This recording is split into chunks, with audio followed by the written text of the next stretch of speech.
Good morning, this is the Eager Beaver Show. You are listening to a True North Eager Beaver Media Incorporated podcast.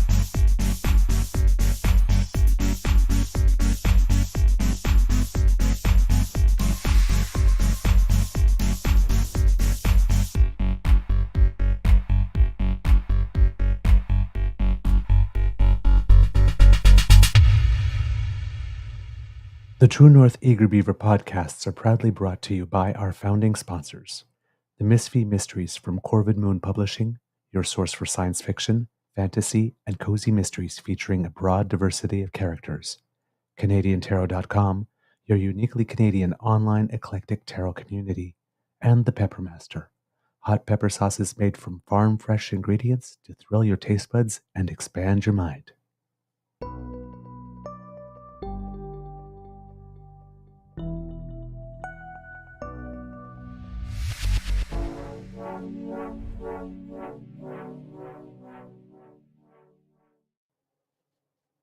Well, good morning and hello, kids, and welcome to season 3 and episode number 303 of 304 of the Daily Beaver Morning Show here on the Crier Media Network.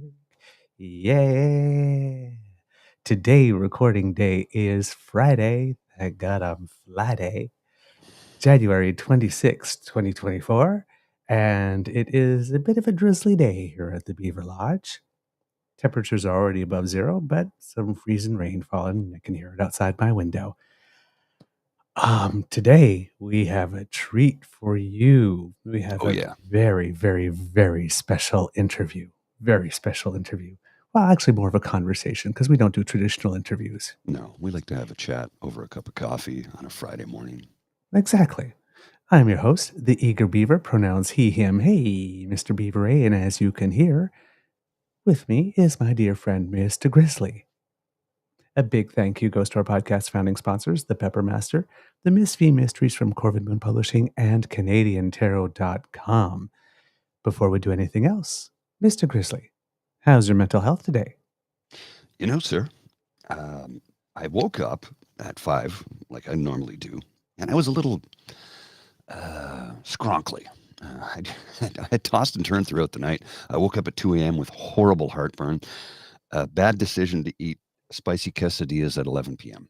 I had a craving. I was hungry. They were in the freezer. I'm like, I'm going to heat up one. I'll just slather it in sriracha. And yeah, that was a terrible idea.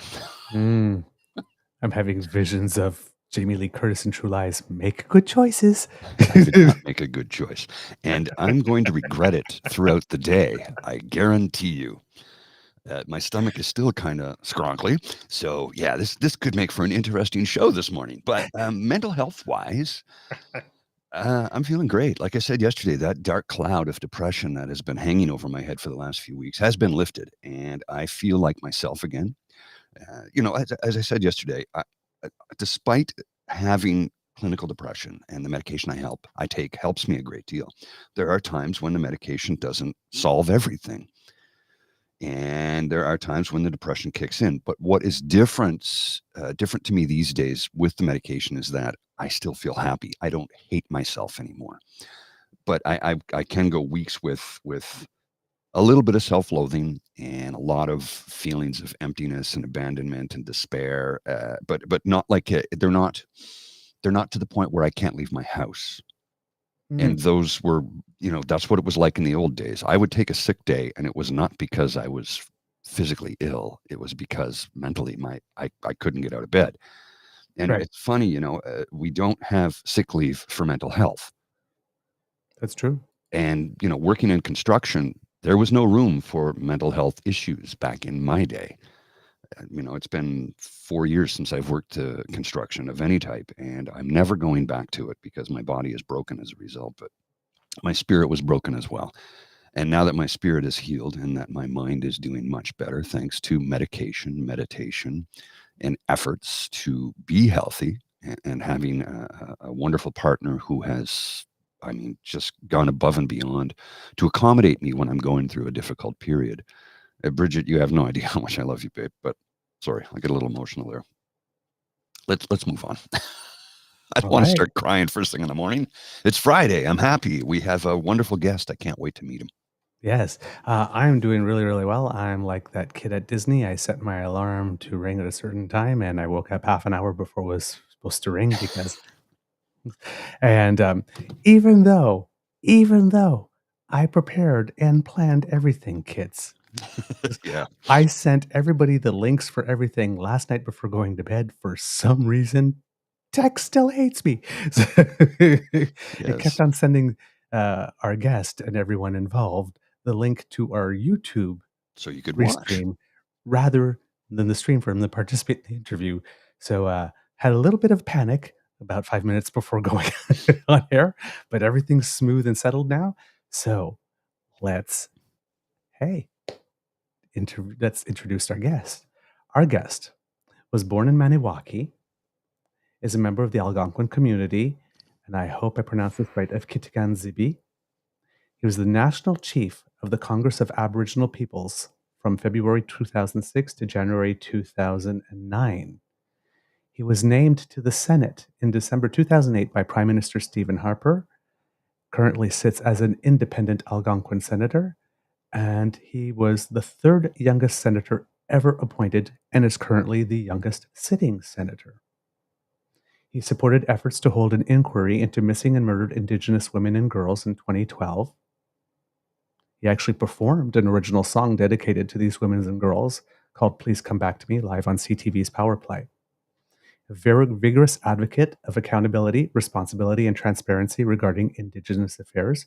He's a vocal proponent for replacement of the Indian Act with more progressive legislation that aims to reconstitute true historical First Nations, including jurisdiction over their own affairs.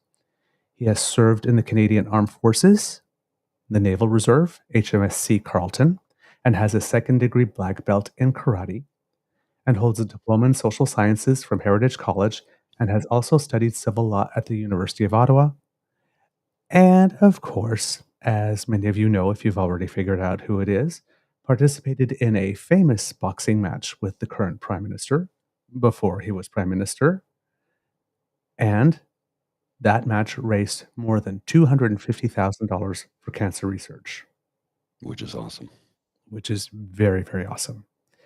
Kits and Cubs, please put your paws up and give a big round of applause for Senator, the Honourable Patrick Brazeau.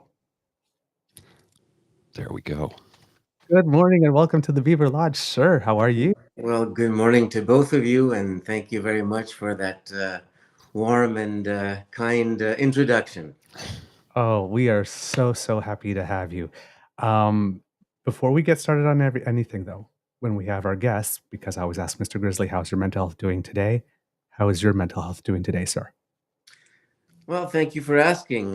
Today I'm doing very well. It's not, unfortunately, it's not like that each and every day. And those who do suffer from mental health issues know that one, it's not always easy to live with whatever we're living with. And two, it's hard to explain to people who really don't understand or may not want to understand. But that being said, mental health advocates, we need to continue to push the boundaries as much as we can, so that more and more people understand what some of us go through on a daily basis at times. But like I said, today's a good day, and it's a wonderful start to this Friday morning. It's I'm great very news. glad to hear that. We Ça me like fait to très hear that. plaisir de l'entendre.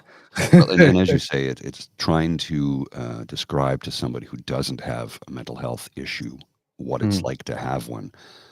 it's near impossible, and I've tried to come up with a million different ways. And one of the things that I use to describe how I'm feeling when I'm in a dark place is you're at a pool party, but you're underwater. You're in the shallow end. You're able to breathe because you have a mask and snorkel on, but the water's kind of cold. You're kind of numb. You can see everybody there. You know they're there, but you can't communicate with them. You can't talk to anybody. And you're just confused and literally underwater. And that's one of the ways I've tried to describe what it feels like to be in that state of mind. And I don't know how else to describe it other than that. It's, you're underwater in a pool. You're able to breathe. You can see everybody's there. You know you're there, but you're numb. You can't communicate. You can't feel anything, and you just want to get out of the water, but you can't. And I think that's probably the most accurate way I can describe what it's like to be in that situation. Mhm. Well, I hear you 100%, and you mentioned a little bit earlier that you almost broke down, and there's absolutely no there's no it's okay to sometimes break down, and it's okay to tell people that we love them, and it's okay to tell them that perhaps we're shedding some tears of joy, because not every day is that joyous. And so the way I look at it, and I feel and I understand and I feel for you. But when I talk to people, I just tell them two words: trust me, trust what I'm saying. And more often than none, there's listening ears to for me. And so I'm lucky in that respect. But kudos for you, because Thank you. as men, many of us were taught to be tough and to be strong as young boys and young men. But men cry, and men go through a lot of pardon the language, but you go through a lot of shit, each and Oh, every yeah. day. And Yeah. it's not always easy. And it's not always easy for men to speak out and to be open about, especially mental health issues. But that's why we have to continue. That's why we have to try and, break the stigma as much as we can, because it's important. It is. It I is. absolutely agree. I absolutely agree. And I'm glad that you mentioned that, particularly with regard to men, because you know these boxes that we're forced into, Hmm. that you have to behave like this way, and particularly for men, when people come back and I think one of the toughest things that someone can tell you when you're going through a rough spot is to man up at Yes. that point, or to actually go ahead and attack one's masculinity simply because they're having a moment. I Some people, I guess, call it weakness, but it's like more of a vulnerable moment, or an honest moment, even like this. I'm actually showing you what I'm really going through, and some people are not ready to receive that, or don't know what to do in the face of it That's as well, which is that's a often valid point. the situation. I find oftentimes too, especially I'm 55, and I understand, Senator, you'll be 50 this year, correct? I'll be 50 and later in November. Yes. Welcome to the club. Yep. um, in our age group, Generation X, in our age group, it's like you said, we were taught to be tough and strong, and even though my parents were very forward thinking, it's okay for boys to cry, it's okay for boys to feel, you should feel. Society did not reflect that.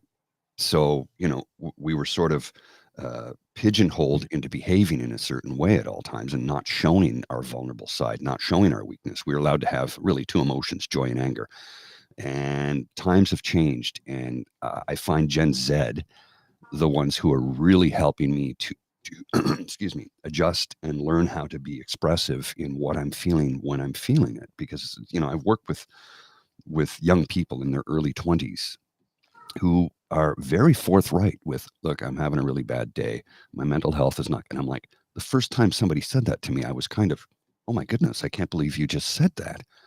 But then I realized how healthy it is to say something like that, to share that with somebody that you're going through something. Because what did I do for decades? I hid it. I hid it. I put a mask on every day. And there are years of my life that were not good. I can't change the past, so I'm not going to lament over it. I can just look forward to a bright future. And every day is a gift. That's why they call it the present. That's an Audrey Hepburn statement, not mine. Yep, I have to agree. Senator, there's a lot of things that I'd like to discuss, or we'd like to discuss today. Hopefully, that we'll have time to get through them all because I'm pretty sure I have enough questions and material for 4 or 5 hours, really, if I wanted to. Um, but I think I'd like to start with some basics because one of the things that we like to do on the show, as well as make sure that we're talking about mental health, is provide some political literacy. And a lot of people don't understand really or don't have an appreciation for the Senate itself.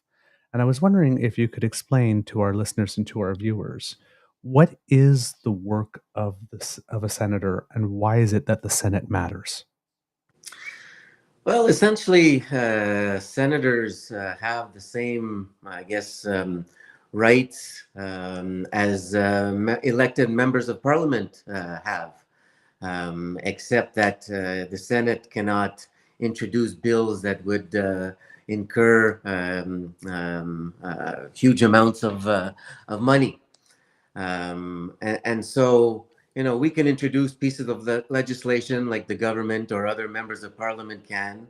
And our main job, there'll be differing opinions on this, but the main job of the senator is and the Senate as a whole is to have a second look at what piece of legislation that the government of the day has introduced, to have a second look, what they call the sober second thought, to perhaps propose amendments to improve the bill,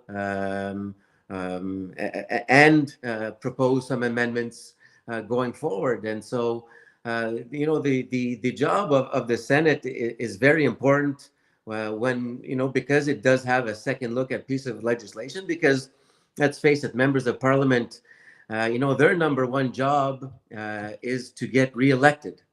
Every members of parliament, regardless of political stripe or color, their number one job is to get reelected. And so sometimes, they may not be as forward thinking as senators who have a lot of experience, for example. And certainly I'm talking a lot about my colleagues because I'm still relatively young, even though today is my 15th year in the Senate. And so, having said that, time does fly by. But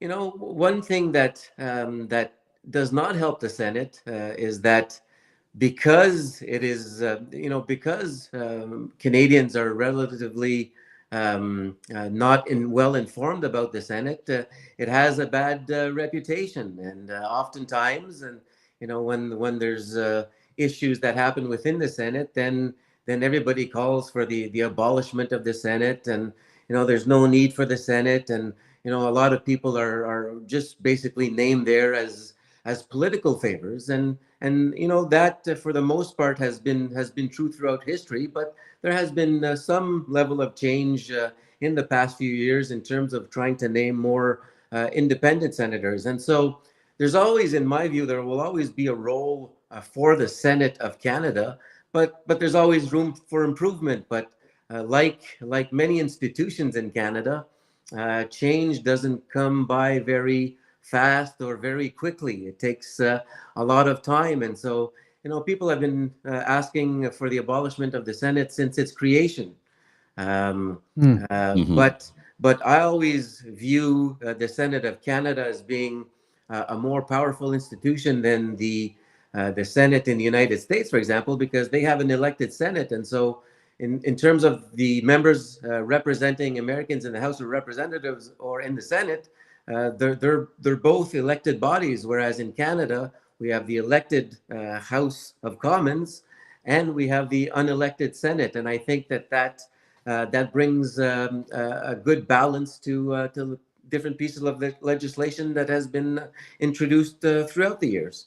And the second major job of a senator is to represent the rights of minorities throughout Canada. And I was named to represent the province of Quebec, and so I have to keep into mind when pieces of legislation are before us, rights of minorities in Quebec, for example, and French minority rights, and so. Those are the two main jobs, but obviously that brings a lot of dedication hours uh, and work to the Senate job. Mhm. Now, I was wondering because you have been in the Senate pre and post the current Prime Minister, and you were appointed by former Prime Minister Stephen Harper.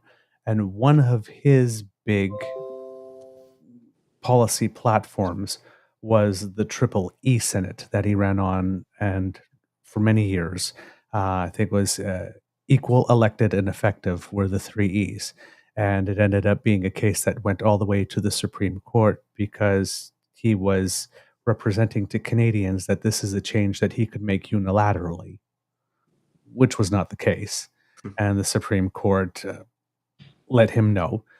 He raised a lot of money Mhm. on that as well, which I personally have an ethical problem with telling Canadians that you can do something unilaterally that a first year constitutional student says you can't. And basically, I consider that fleecing Canadians out of their money, getting them to donate money to you like that. But then since then, we have the current prime minister that has made a change in Senate appointments and has allowed for more independent senators. I was wondering, in your experience, have you noticed a change with the reform that has been brought in with the current prime minister? And to people on the outside, a lot of people say, well, yeah, you hear this a lot in the media. Oh, there's no change anyway. I mean, people are still voting the same way. But I know that the senators amongst themselves have organized themselves in different ways within the chamber. Have you noticed a difference in the way the Senate operates since this reform that could have been, this is the reform that could have been done because it was within the law? Sure. Well. I have seen some changes. Having said that, there's the old saying that you dance with the one who brung you. But there's always exceptions to some principles. And but that being said, I have seen a lot more, I guess, independent-minded people have been named to the Senate recently. There's partisanship will always exist in a That's so true. parliamentary system. The Senate is part of Parliament, as is the House of Commons, and so there's always going to be partisan individuals within those institutions. But I have seen slowly, like when I was named, most people were named on a partisan Mm, basis. And when I was named by the former prime minister, I thought that the best way to fit in was to be as partisan as could be, even if I didn't believe in the partisanship that I was exercising. But I think there's a lot less of that now. Mhm. But having said that, and as you mentioned, the Senate, there are now some subgroups that have been created in the Senate. Before, there used to be just the leader of the opposition in the Senate, mhm, as well as the representative of the government and a few independents. But now there are different groups within the Senate. And on a personal note, I have decided to stay away from those subgroups as well. So I'm an independent, so to speak. Um, but having said that, I get to work alongside a lot of smart and experienced people in their own domain. And just because I'm not part of their group doesn't mean that I don't work well with them. As a Mhm. matter of fact, I've chosen to sort of be a lone wolf because I can work in a pack, and I can work with everybody regardless of their political stripe and color, which was not necessarily the case when I was first named. Mhm. It was more mhm, a lot more political infighting. mhm. Yeah, Now, it's changed a lot since those days, that's for certain. yes, within those groups, are there any of the groups now that have a mix of liberal and conservative appointed senators now, or are they still there's still like individual groups still among party lines? Well, I think if you look at the Canadian Senators Group, for example, those are made up of former Harper appointments as well as current Trudeau appointments. Okay. And so I think of all the subgroups, real quickly, if I think of the individuals in those groups, I would say that that has the biggest mix of I guess conservative and liberal nominated individuals. Okay, I'm glad to hear that. I'm glad to hear that there's starting to be some mixing, because this is an experiment that's going to take a lot of time. I mean, because there's still a lot of people in the body that were there pre this reform and might not be willing or just more comfortable working in the older ways. Well, exactly, and also we have to give the time to those who have been named by the current prime minister under this new system. It will be interesting when eventually someday presumably they will be the opposition in the Senate. Whenever there'll be a change in government, and so that's when we're really going to see the partisanship and the individual partisanship of and leanings of several people in the Senate, because their role will change significantly once they've been in opposition. And so because since 2015 many of these individuals have been as part of the more on part of the government side than the opposition side. And so but whenever that will happen, but eventually it will. So, if I were to ask you if you had a magic wand, and you sort of like you ruled the Senate for a week, is there anything that you have in mind, a change that you would like to see that would make it more relevant or more effective? Yes, I would start naming Indigenous peoples, First Nations people, to more First Nations people to the Senate, so that with this magic wand, the Senate would be comprised entirely of Indigenous peoples who would have that second look over legislation passed by the House of Commons, who are represented, mainly by people who are not Indigenous peoples. And so, if I had this magic wand and this power, that's what I would foresee: is to see the Senate as this council of elders, and not looking into the politics of legislation and policies, but looking at what exactly needs to be said and done for the betterment of all Canadians. And so, but that's obviously that's a dream. I don't think obviously that's not going to happen. But that being said, it doesn't mean that perhaps something similar could not be created in Canada that might mirror that there's such a notion, but obviously we're not there yet. Mr. Grizzly, do you have any questions as it pertains to the Senate itself? Well, to give you a little bit of background, I helped build the new Senate. I've worked in the Red Chamber. All the audiovisual services you have in that building, yeah, I was part of the team that built that. So just for the record, but Thank you. You're welcome. It was a pleasure to do it, and actually, it was a privilege to be able to work.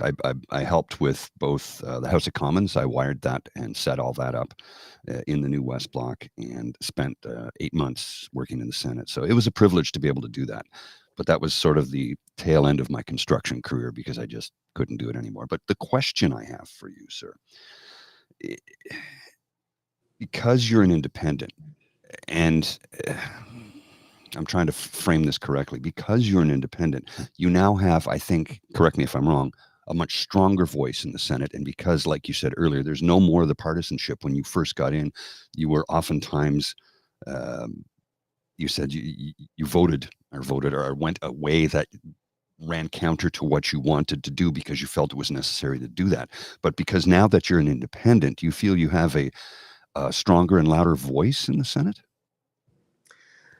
Well, yes and no, because I have a more powerful voice in that I can use my voice for whatever issues that that I deem important, or on issues that I want to work on a personal level. But less powerful because I am not part of any group, and so Right. by being part of a group, being part of a political party, brings a lot more strength and power to what an individual may be trying to do. And so by being a total independent, I sort of lose that power. But Mhm. at the same time, it's up to me to to make the connections, and to go to people, if I need their help, and as people come to me when perhaps they need a vote, or they need assistance on what they're working on. And so Right. that's how I conduct business now. I'm ready and willing to work with anybody, and that's just my personal nature. It's always been that way. It was less so when I was a partisan about a decade ago, but Mhm. time has gone by, and I just prefer this role as being an independent, and not having the political pressures of people up above telling me Right. how I should vote and what I should be saying on television and or on interviews. I'm just trying to do my little quiet thing on issues that I believe are important to me, and not just important to me, but where I can lead assistance, and because it's important for other people. And Mhm. but and that's how my voice, so to speak, is powerful, because I can use that voice on these issues of talking about mental health and Mhm. suicide prevention, and talking about my new bill that I introduced on alcohol labeling. Mhm. So yes, my voice could be powerful if I use it properly. But if I don't use it properly, then it will be shut out, and it will be shut out very quickly. Right. Mhm. Right. And that And bill, sorry, if we want to go to that bill for a sec, it's funny how in Canada, where we have, public health care, which is being eroded slowly by certain provincial premiers, well, that's another issue. But public health care that we've had for decades now, and there is no labeling on alcohol. But in the United States of America, you can go to a corner store and buy a can of beer, and it has that warning right on it. And they've had that for 30 years, I think. So it's astonishing to me that in this country, again, the healthcare is at the public purse, and we don't have that. So I think it's a really important bill. And I am an individual who does enjoy a wine, a whiskey, and a pint of Guinness from time to time. Uh, but I think that warning is necessary, and it should be there. So I commend you for that, and I think it's long overdue. Well, thank you for mentioning that. Yes, so back in 2016, I was at the bottom of the barrel, so to speak, and I tried to commit suicide, and that was largely in part because of, well, in my case, and I'm talking on a personal level, Hmm. it was done primarily because of alcohol. If alcohol wouldn't have been in the mix, never would I have ever contemplated or tried to do what I tried to do in January of 2016. And it was shortly thereafter where I started getting help, and I started doing research on my own about alcohol and the negative impacts of Hmm. alcohol, that I stumbled upon the fact that alcohol caused 7 known fatal cancers. Hmm. And I lost my mom to lung cancer because of smoking 20 years ago, almost 20 years ago to the day, as a matter of fact. And Wow. so when I was made aware of the link, well, first and foremost, I was part of the 75% of Canadians who were not aware that there's a causal link between the consumption of alcohol and 7 known fatal cancers. And so, it was not an issue of reinventing the wheel here. Hmm. We did this with our tobacco products, and so I just asked the question to myself: why is the alcohol industry in Canada getting a free pass? Because tobacco companies, well, tobacco, a class 1 carcinogen, need to have warning labels. The cannabis industry, well, they weren't even asked I know. by Health Canada. They just did it by themselves to put warning labels on their products. But the high and mighty and very wealthy alcohol industry in Canada are doing and saying everything that they can possible to ensure that there's no warning signs on their products, because they know it will lead to decreased sales, and they get at parliamentarians very quickly in ensuring that there's delays and delays and delays. But having said that, I used my voice and I used the position that I have to introduce this bill. And to my astonishment, last spring, every leader of every sub group in the Senate agreed that this bill should go to a Senate committee, which it has for further study. I've seen bills, in my last 15 years experience, I've seen bills from a lot of my colleagues being parked and not seeing the light of day in a committee whatsoever. And so I'm not saying that this bill will be studied this spring, but there are chances that it can. And so this would be a first in Canada. And I look forward to the day where we're going to have members of the alcohol industry, of the alcohol lobby, even some of the doctors that they pay to have some very some very coordinated results that help them. So to start questioning them, because their product, alcohol, is a level 1 carcinogen like asbestos and tobacco, and so they should not get a free pass because 80% of Canadians drink. Yes. Only 25% are aware of the causal link between cancer and alcohol. But in my view, 100% of Canadians should have access to the information that it causes this, just like cigarette smoking. And so we all know that alcohol has been accepted since the beginning of time. It still is today.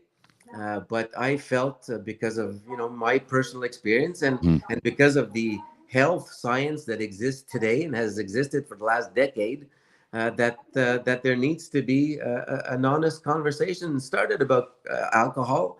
And this bill, my bill, only talks about the causal link between consumption and cancer. Now, not talking about all the other social aspects and the cost to our legal system or our health system, etc., because we know that it costs us far more as a society, alcohol does, than the money it brings in through revenue, despite what provincial and federal governments may say. But, they regurgitate a lot of the bullet lines that the alcohol industry have also been spewing for many years. Now, Senator, you posted recently an article from PBS that was talking about alcohol and it related to the state of Colorado, where it said that there was a related death surge in Colorado with a higher mortality rate than opioids when it comes to alcohol. That drinking deaths in the state spiked 60% between 2018 and 2021. And in 2022, more than 1,500 people in the state of Colorado died from excessive drinking, which was a slight decline from earlier, but still 50% above pre-pandemic levels. And then in January 2023, because we reported it on our show, the Canadian Centre on Substance Use and Addiction released its guidance on alcohol and health, the final report. And that's when they had said that recommended trying to keep alcohol consumption to 2 drinks a week or less to reduce your chances of acquiring cancer. And when that happened, rather than having a response that was like, wow, we really should pay attention to that, the most vocal response that we saw in the news is, oh, here comes the nanny state again telling us that we can't have alcohol. They're coming for our burgers and they're coming for this and they're coming for that. And now they're coming for our beers too. Like, oh my God, that damn Trudeau. And I mean, it was the Canadian Centre for Substance Use and Addiction that was saying this.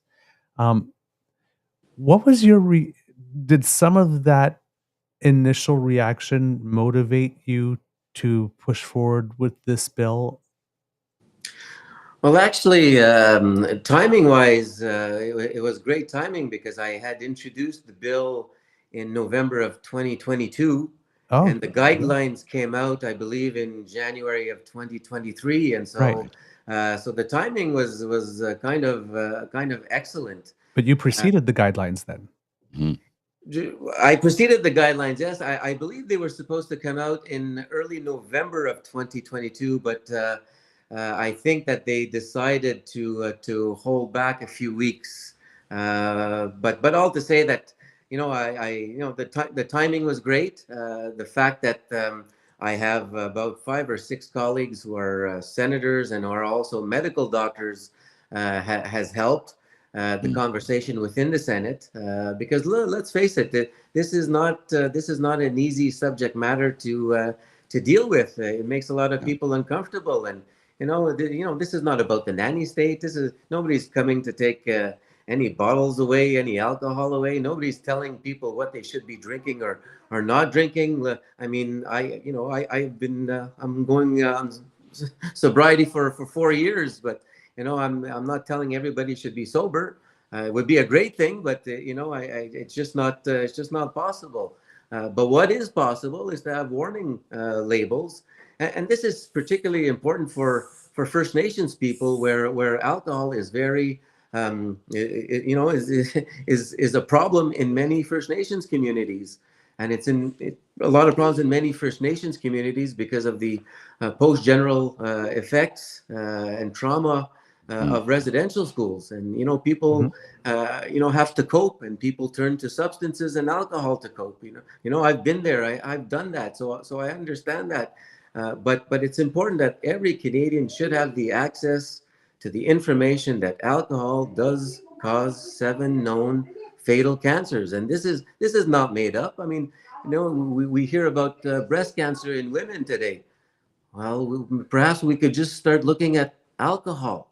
We look at men, we look at a lot of rates of colon cancer. Well, perhaps we should start looking at alcohol.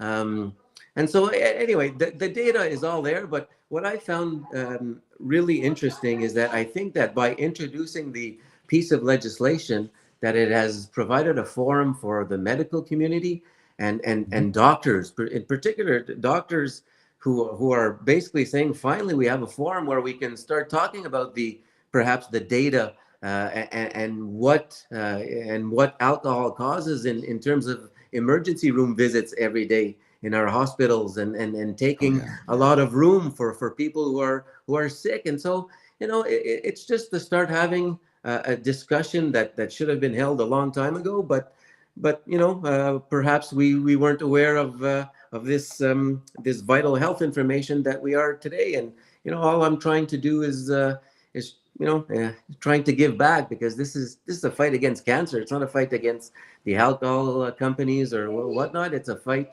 against cancer. Now, you're mentioning this, and one of the things that I find interesting is that you're talking about, this giving a venue for doctors and other scientists to talk about it. And, well, that would give the impression to me that you respect people that have expertise.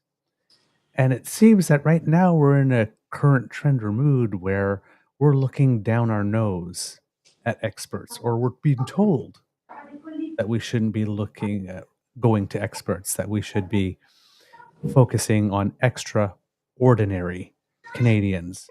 And this is, I guess, it's my roundabout way to get to the issue of partisanship and the way that politics has changed today. The political discourse.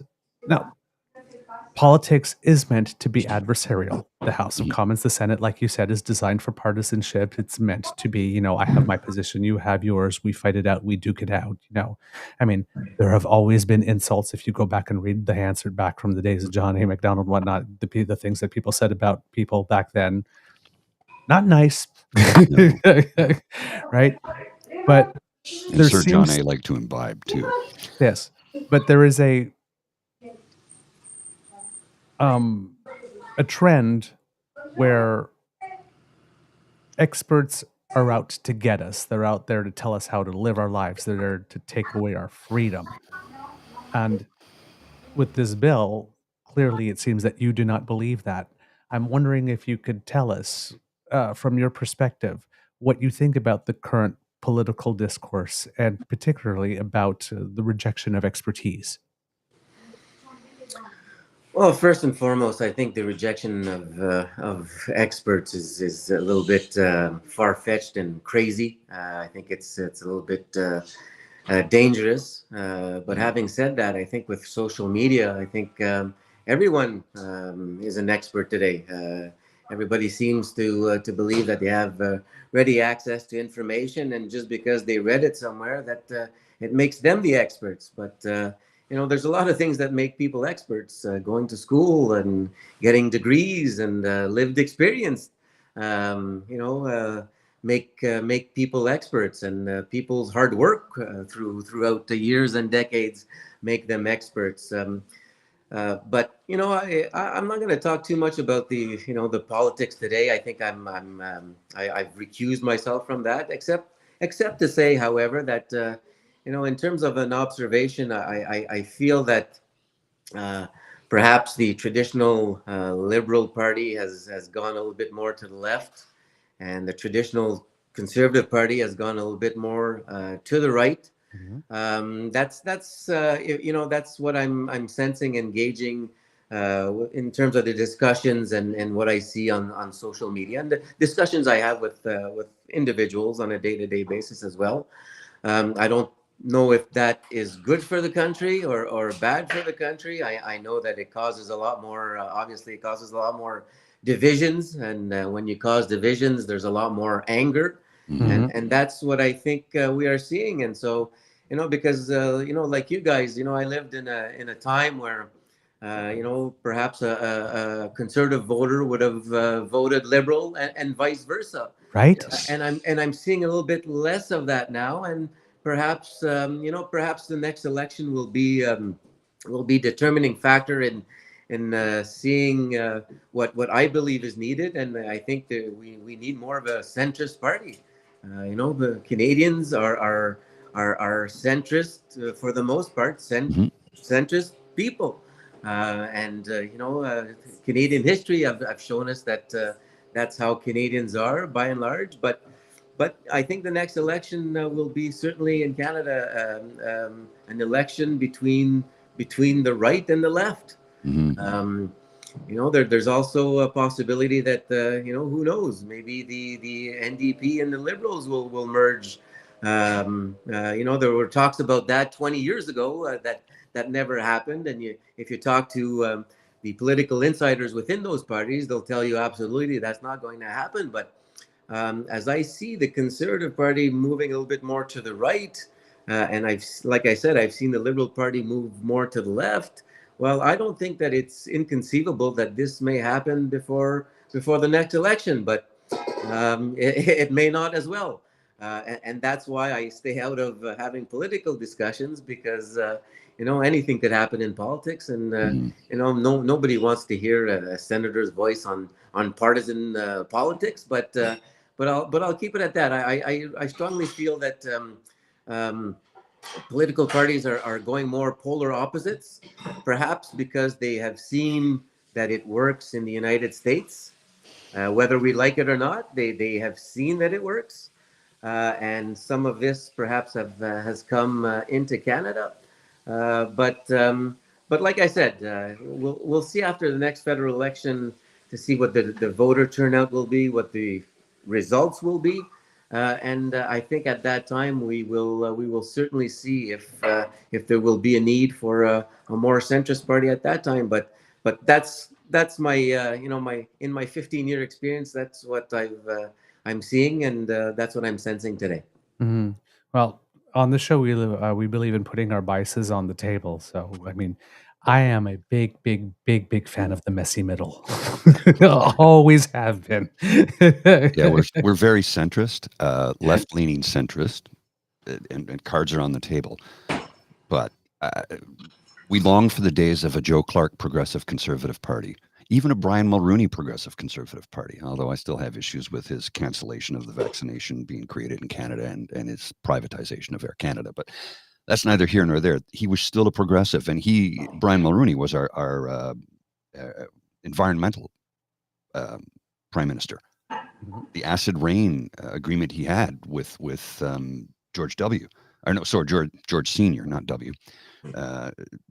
Like he was an environmentalist. that's a progressive conservative. And now all of a sudden we've got conservatives that don't want anything to do with the environment. I'm like, we only have one planet, guys. Can we get together on this? Can we be stewards of the land and make sure that there's a land for our children and our grandchildren and our great-grandchildren? Because if we don't do something, there's not going to be a planet for us to live on. Well, it's the sad reality, and the other sad reality is that in the majority of years since Confederation, it has been the Liberal Party who has formed government. It's true. And so the job of the opposition party is to oppose. So whatever the government of the day is proposing, is doing, the job of the opposition is simply to oppose, whether that makes sense or not. But politics has never made sense. Politics, politics. We drum roll on the sentiments of voters. That's how people are. That's how we get to voters. It's playing on people's hearts and wallets. So that's the unfortunate reality. But I like to think that within the current Conservative Party of Canada, that there are some level heads that feel that climate change is important. But having been in a political party, sometimes even when you have the best ideas, you get shut out because that's what the party decides, and that's the unfortunate part of politics. You could have the most well-meaning people with the best ideas, but if it doesn't fit the narrative and the fray of the current government of the day, then your idea is going to stay it'll stay in the back benches, and that's just the other sad reality of of politics. I'd like to ask you, since we got on the subject of the environment, a bit about your career pre-Senate, because you had some military service and you were also with the Congress of Aboriginal Peoples. Now, as Canadians, most of us have heard, for example, of the FN or the ITK or the Métis National Council, but a lot of us are not familiar with the Congress of Aboriginal Peoples. We don't hear about it as much as the other organizations. Could you explain to our viewers what that organization is and where its place is sort of in the whole spectrum? Sure. So in Canada, there are 5 national Indigenous organizations. You have the Assembly of First Nations, who represent the chiefs across Canada. You have the Inuit Taprit Kanatami, who represent the Inuit. You have the Congress of Aboriginal Peoples, that represents First Nations people, Métis people living off reserve throughout Canada. You have the Native Women's Association of Canada, who represent their women members within the organization. And you have the Métis National Council. Now, the reason why you hear more about the Assembly of First Nations, for example, that's because it is the federal government that handpicks which organization that they work more closely together. And historically, it's been the Assembly of First Nations. And another fact as well, the Congress of Aboriginal Peoples has been in existence for as long as the Assembly of First Nations, formerly the National Indian Brotherhood. But the Congress was called the Native Council of Canada. And they were there to represent those who weren't status and those living off reserve throughout the 70s and 80s. And it was in the 80s that the Congress changed their name. And that's where you had a split between what is now the Congress for Aboriginal Peoples and the Métis National Council, because the Métis National Council represent Métis people living west of Western Ontario to British Columbia. And the Congress of Aboriginal Peoples is more made up of organizations, Quebec East. And so it was in the mid-'80s that there was a split between the two organizations because the word Métis was included in the Constitution of Canada in 1982. And so that's why there were individuals at that time that saw the potential for funding and representation more in Western Canada on the Métis front. And so that's why there was a split. But it has always been the practice of the federal government, both Liberal and Conservatives, to deal more with the Assembly of First Nations because it has been the policy of the federal government to limit its jurisdiction over all Indigenous peoples. And so they basically fund these organizations, and they also handpick who they work more closely with together. And so that is why my former organization, the Congress of Aboriginal Peoples, were more, I guess, prominent when Stephen Harper was in opposition and then became Prime Minister in 2006 in the history of the organization. So that's why, most times you'll hear more about the Assembly of First Nations because governments want to deal more with that organization as opposed to organizations which would expand their jurisdiction, which the government does not want. Not saying it's right. We've always said it's wrong, but that's what they do. Okay.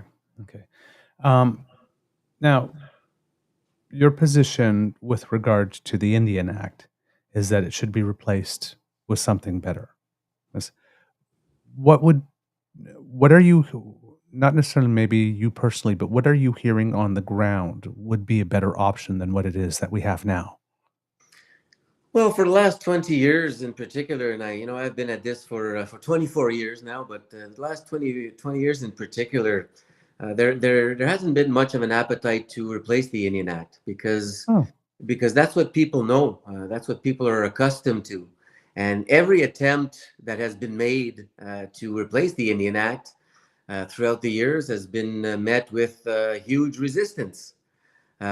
Because a lot of what has been proposed in the past was not something to build upon the Indian Act. It was something to replace it completely, and was a dissolution of rights and responsibilities on the behalf of First Nations. And so what I've always said, and this came out of the Royal Commission on Aboriginal Peoples back in 1996, I believe, but we have to reconstitute our true historical First Nations. And what I mean by that is that, for example, in Quebec, there are 9 Algonquin communities. So all these 9 communities are getting all their pockets of money for economic development, for housing, for education, health, etc. And all are exercising their own jurisdiction over their small reserved lands. And what RCAP, the Royal Commission, had proposed, and what I've always supported is, well, why don't we reestablish the Algonquin Nation as one and have the Algonquin Nation decide on behalf of the Algonquin people in those 9 different communities, whatever jurisdiction that they have over their own affairs? Why should the provincial governments and federal governments still have jurisdiction over the affairs that touch First Nations people in their lands? And the answer to that is that it's still in the Constitution under Section 9124 that gives exclusive jurisdiction to the federal government to pass laws for Indians and lands reserved for Indians. And so they have the exclusive jurisdiction, and they have no appetite to offload this jurisdiction to First Nations people. They have never suggested it. And so, and the question has always been, well, why not? Well, I think as an Indigenous person who has been in both mainstream and Indigenous politics for the last 24 years, having both Liberal and Conservative governments, that it's the policy of the federal government to maintain its control over us. Yeah. It's that simple. We may not like to hear it, we may not like to say it, but it's a fact. It's an unwritten fact, or else they would be devolving, they would be giving away this jurisdiction to First Nations people to make decisions and laws on behalf of their own people.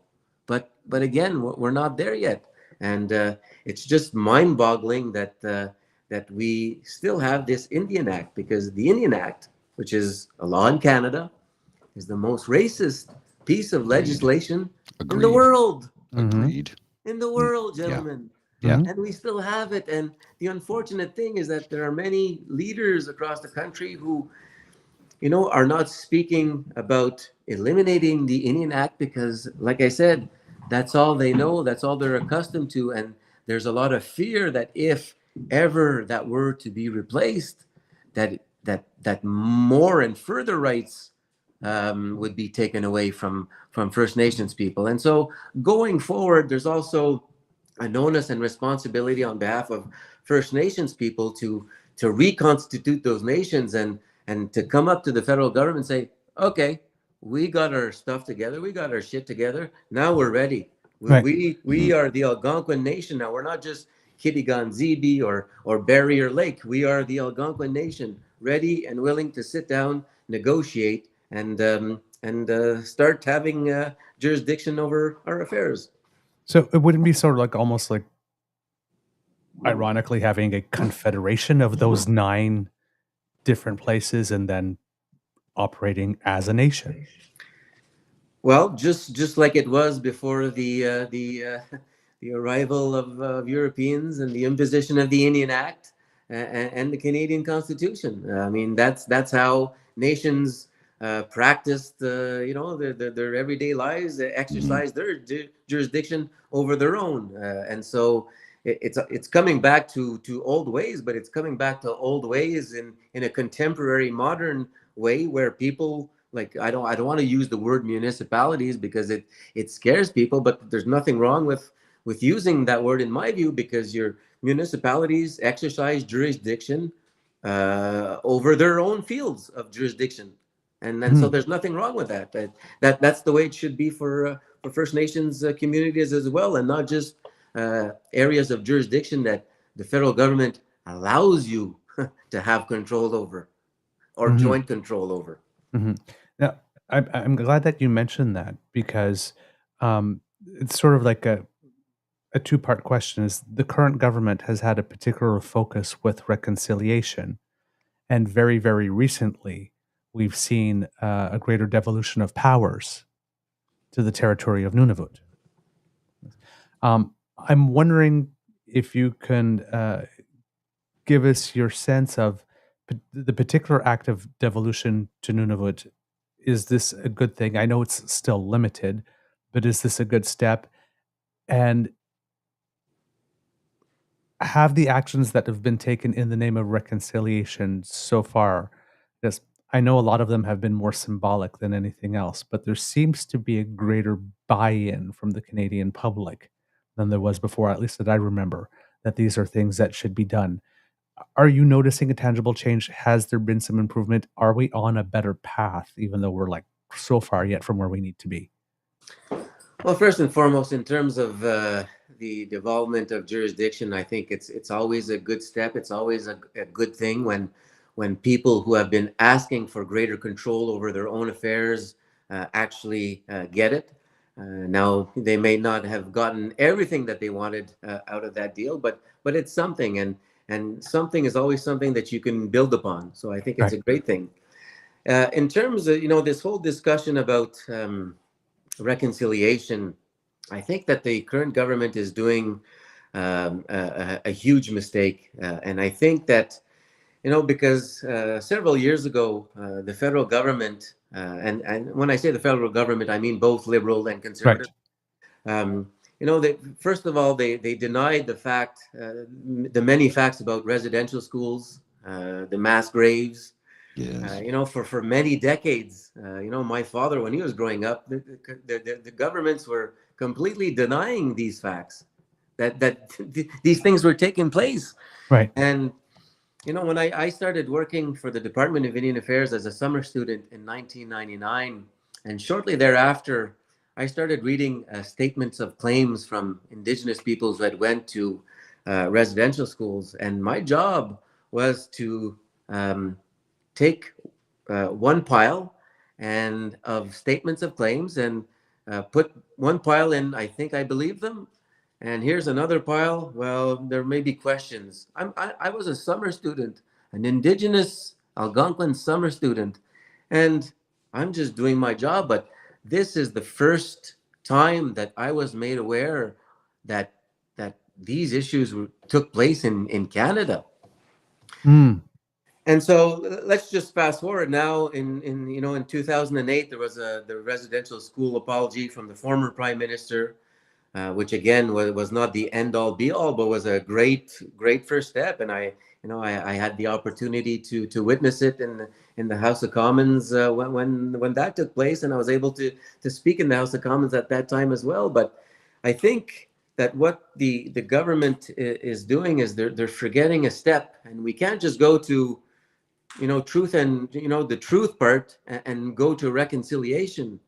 Um, there needs to be reparations done. Mm-hmm. And when just think about it. Just think about, let's say your kids are taken away by the government of the day. There's nothing you could do about it. They're thrown into a truck, a van, and they're gone for months and months at a time. They're gone to school because they're supposed to be learning, right? Learning. Mm-hmm. But a lot of these kids were physically, mentally, sexually abused. Mm-hmm. And now these kids come out of these schools and we just leave them with absolutely nothing. Where are the resources where these people are going to get help? Because if anyone has just a tiny little ounce of a heart in them, will know that these people have gone through hell Mm-hmm. and they can't get back because there's no help. And the government they may sound as if they're all in it, and well, here's the truth and we admitted to it and here's what we're doing, but let's reconcile. Let's reconcile. Well, Mm-hmm.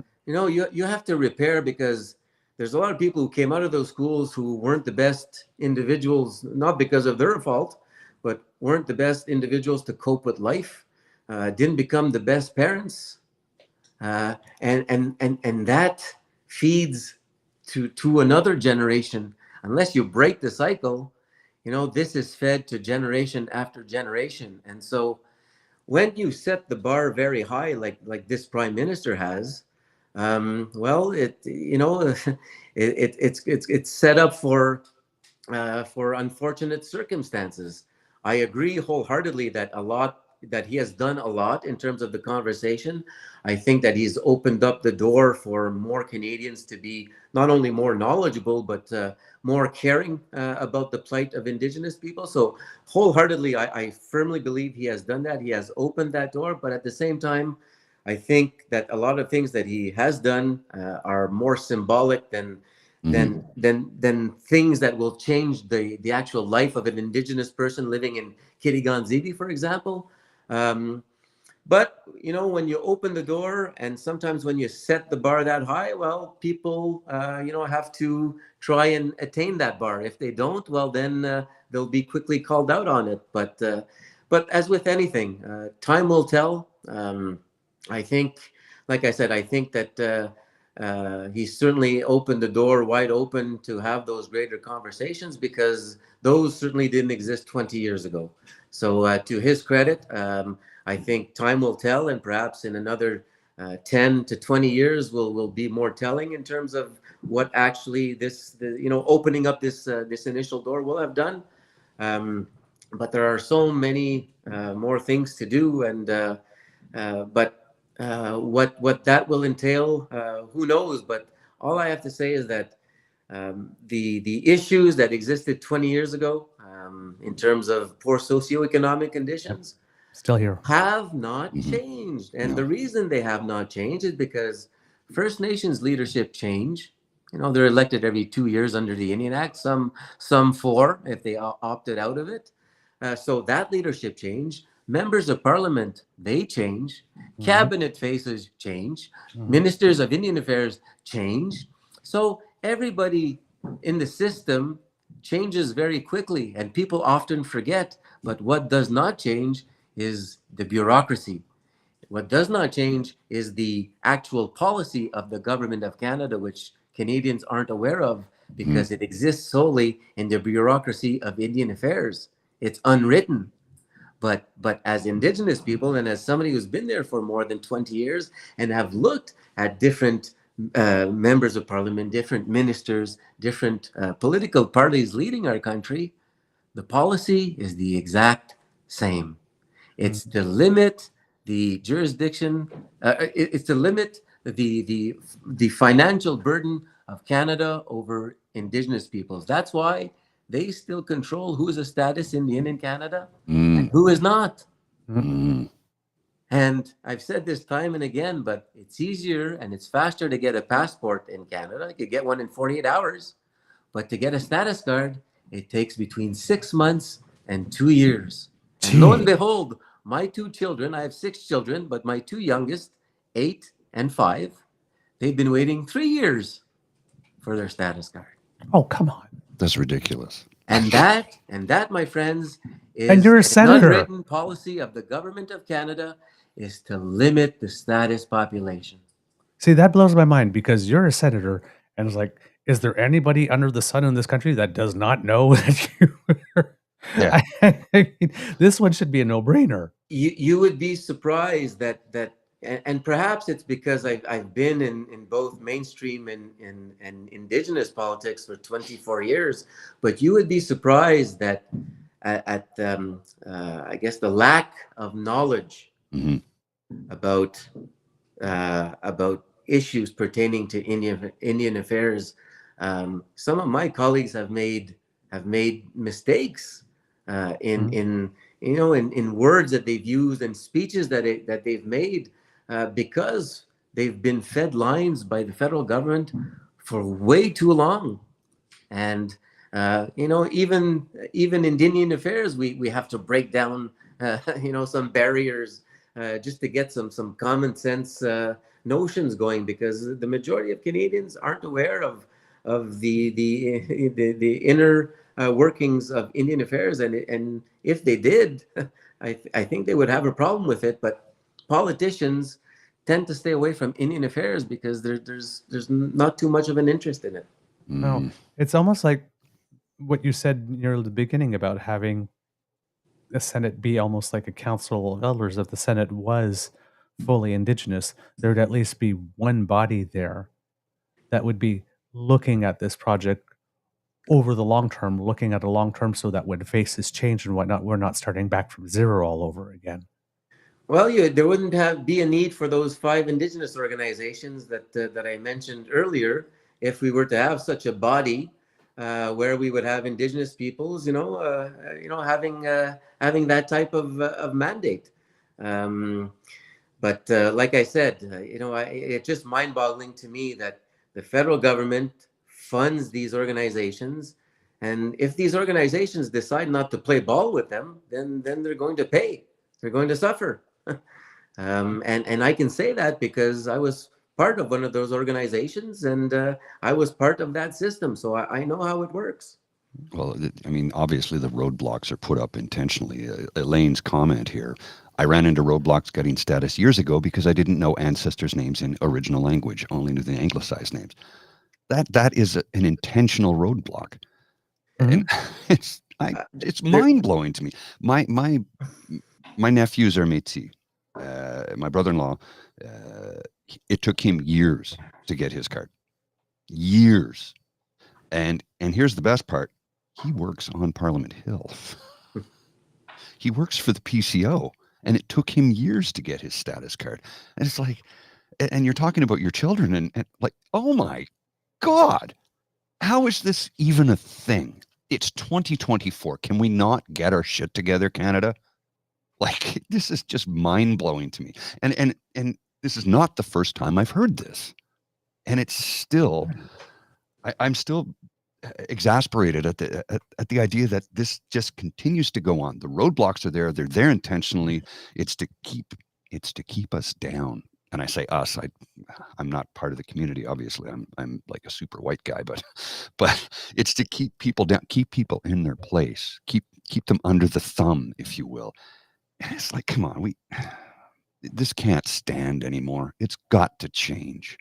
It has to, because it's wrong on so many levels. Well, it is wrong on so many levels, but like I said, the more things change, the more they stay the same, because it's been 20 years and I still see the same problems. And It's not difficult for me to even go back 40 years. It's the same. It's the same issue. 60 years. It was the same issue, and this issue will remain for as long as Canadians are kept in the dark about it. Indigenous peoples or affairs have never been on a ballot question. Has never been a ballot question, and it never will be. And and it's going to take that type of level of commitment and advocacy on behalf of Indigenous peoples to to force the hand of whoever the government will be in the future, because it's just nonsensical that it's still a government that decides who's Indian and who's not in this country. and they fund the organizations that they fund the organizations. And so what happens if the organization completely does not support whatever the government is trying to do? Then do they get their funding withheld? Well, yes, they do. It has happened.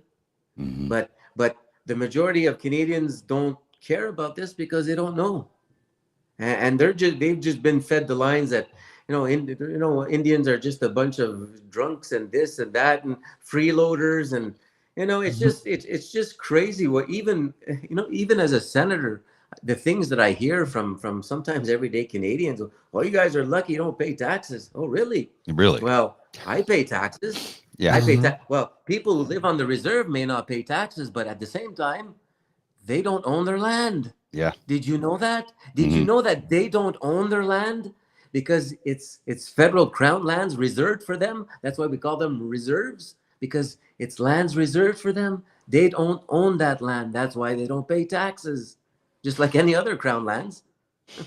And so that's the reason, for example, that people living on reserve don't pay taxes. They don't own their land. Are they that lucky? Yeah. Well, and that was the other thing when it came to the whole reserve system. It was like, oh, you can farm over here on this rocky outcrop where you can't grow crops. Oh, you can hunt, but there's no forest and there's no animals in this rocky outcrop in the middle of no. I mean, we all know what was done and why it was done. And it's time for reparations. How to make the reparations? I don't know. I'm just a dumb middle-aged white guy. I don't know how to make the reparations, but they need to be made. How do we go about doing it? Well, it's going to take a long time. It's going to be incremental. It's going to take a lot of politicians working together, bipartisanship, to solve the problems that we, guys who look like me, created. Now, was I a part of it? No, man. I pay to live here. I'm working class. I'm not even part of the middle class. So, do I have any solutions? No, but tell me how I can help. What can I do? I don't know what I can do other than lobby my member of parliament and my member of provincial parliament to say, come on, we got to do something here. So, write the letters, send them in, make sure that your voice gets heard, that you want change, because we need it. Because what has been done for too long, and it just continues. And until we decide to collectively make the change, it won't get made. Yeah, I hear you. Like I said, I was dealing with some of these issues 20 years ago, and if something is not done today or very soon, these same issues will exist 20 years from now. Exactly. And 40 years from now, they will, because, like I said, faces come and go. When dealing with Indian affairs, politicians, their faces come and go, but the bureaucracy stays constant. They stay there, and that's really the institution. When we're talking about the Indian Affairs institution, that in itself is an institution. Yeah. I mean, are there people? Are there ministers of Asian affairs? No. Muslim affairs? Nope. No, but we still have them for Indian affairs, but we can't call them Indians anymore. We have to call them Indigenous, which dilutes the word, because when you say somebody is Indigenous, you don't know if they're Inuit, Métis, or First Nations. Right.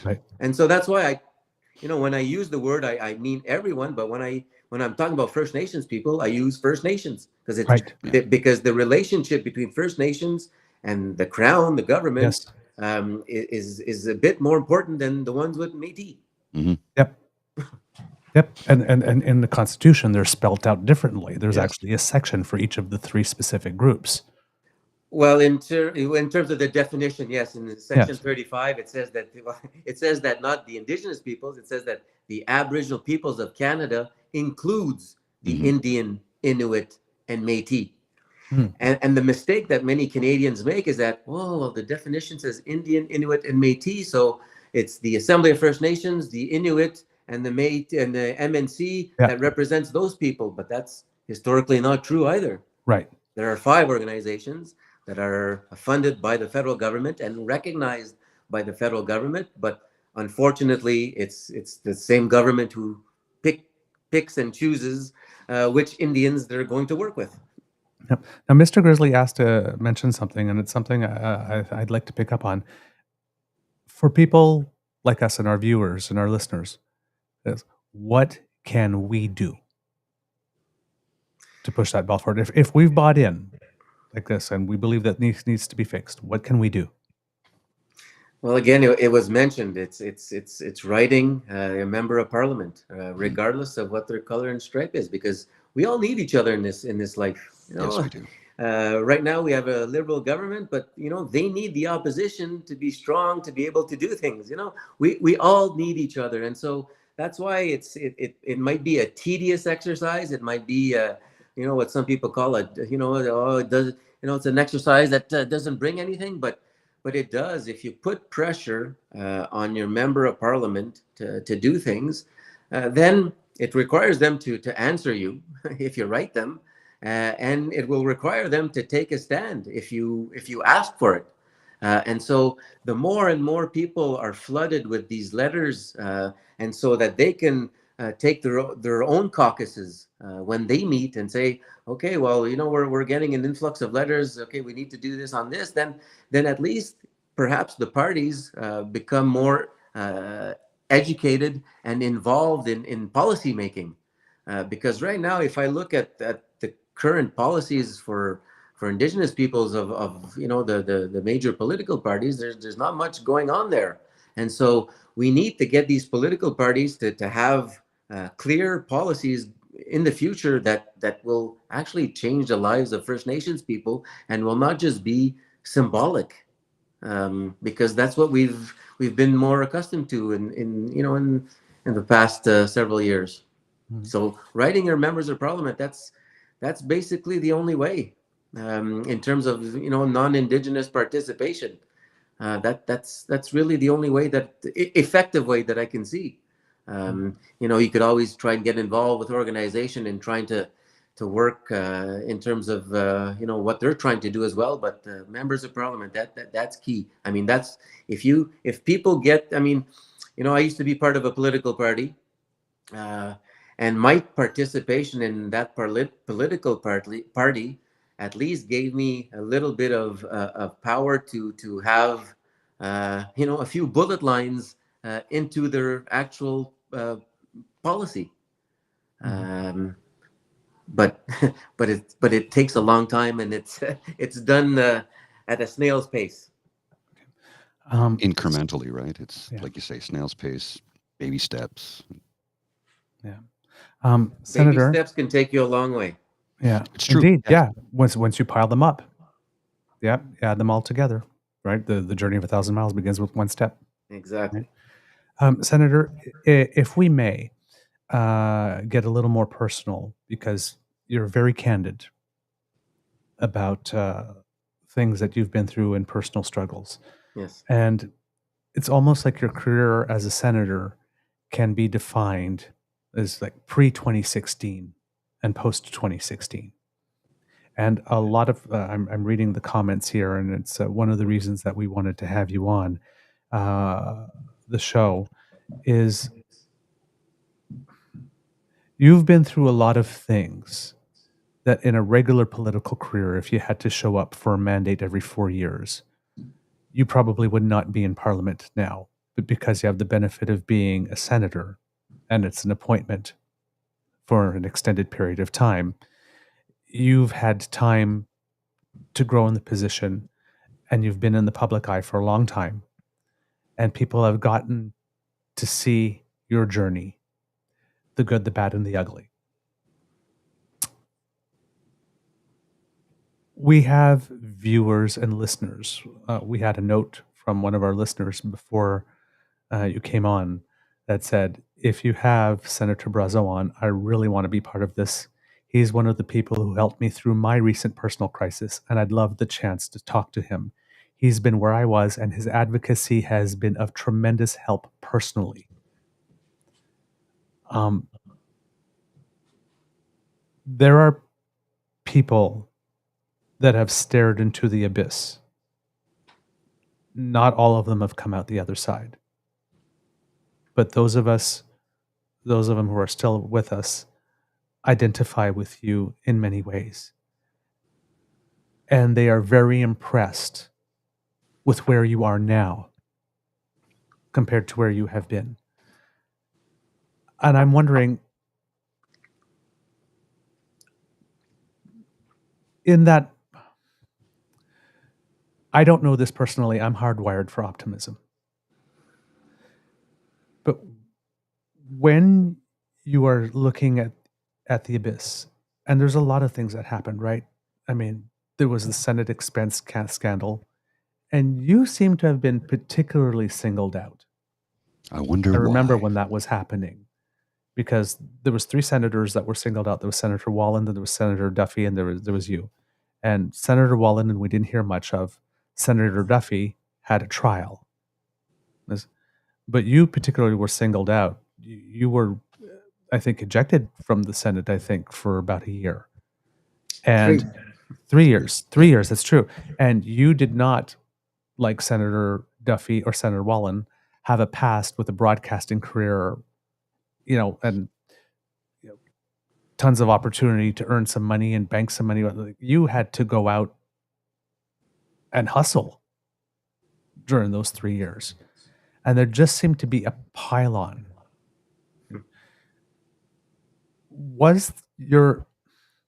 Looking back now, because do you think that your experience being in the Senate at that time was contributed more to pushing you towards that brink than it would have had you not been a senator? Well, thank you for the question, and that's a complicated question. Mm-hmm. It's actually hard to answer. I'm not sure. All I can say is that I don't regret anything whatsoever. There's my dog. Sorry about that. That's Hey, okay. puppy. We love dogs. Yeah, so I don't regret anything about what happened because it led me to being where I am today. Mm-hmm. And obviously I'm in a much better spot. But having said that, I certainly learned a lot from what took place, what happened to me. I don't come from a very rich background, very rich family. I come from Maniwaki, Quebec.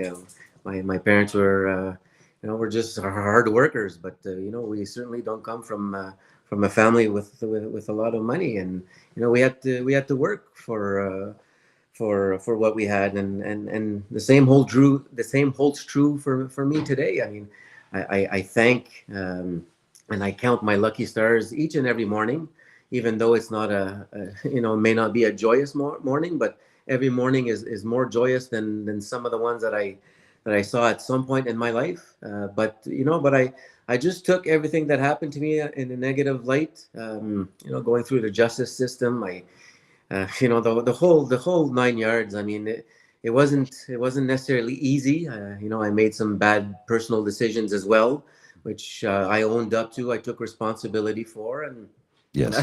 and I still am.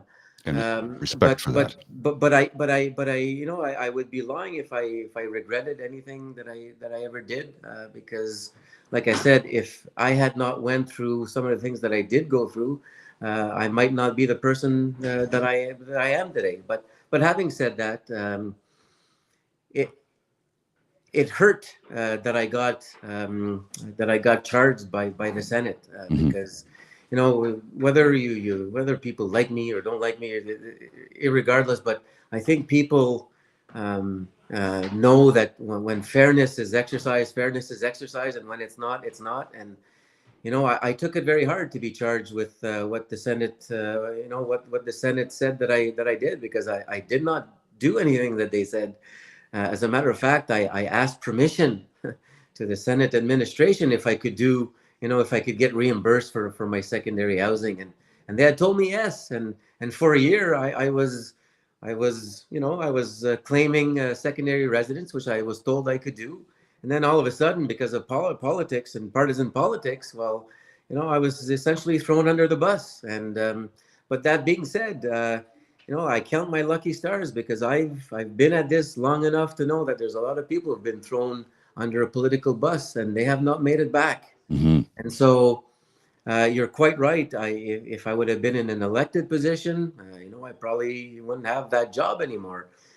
So I do count my lucky stars. But that being said, I did pay a hefty price that no other people have to pay because of this public light. Mm-hmm. I was in the public light. My personal life was in the public light, and that's not always easy. And a lot of people say, well, yeah, that comes with the territory. Yeah, that comes with the territory. But I think in my case, limits were surpassed. I think that some reporters back in the day went above and beyond what they should have done.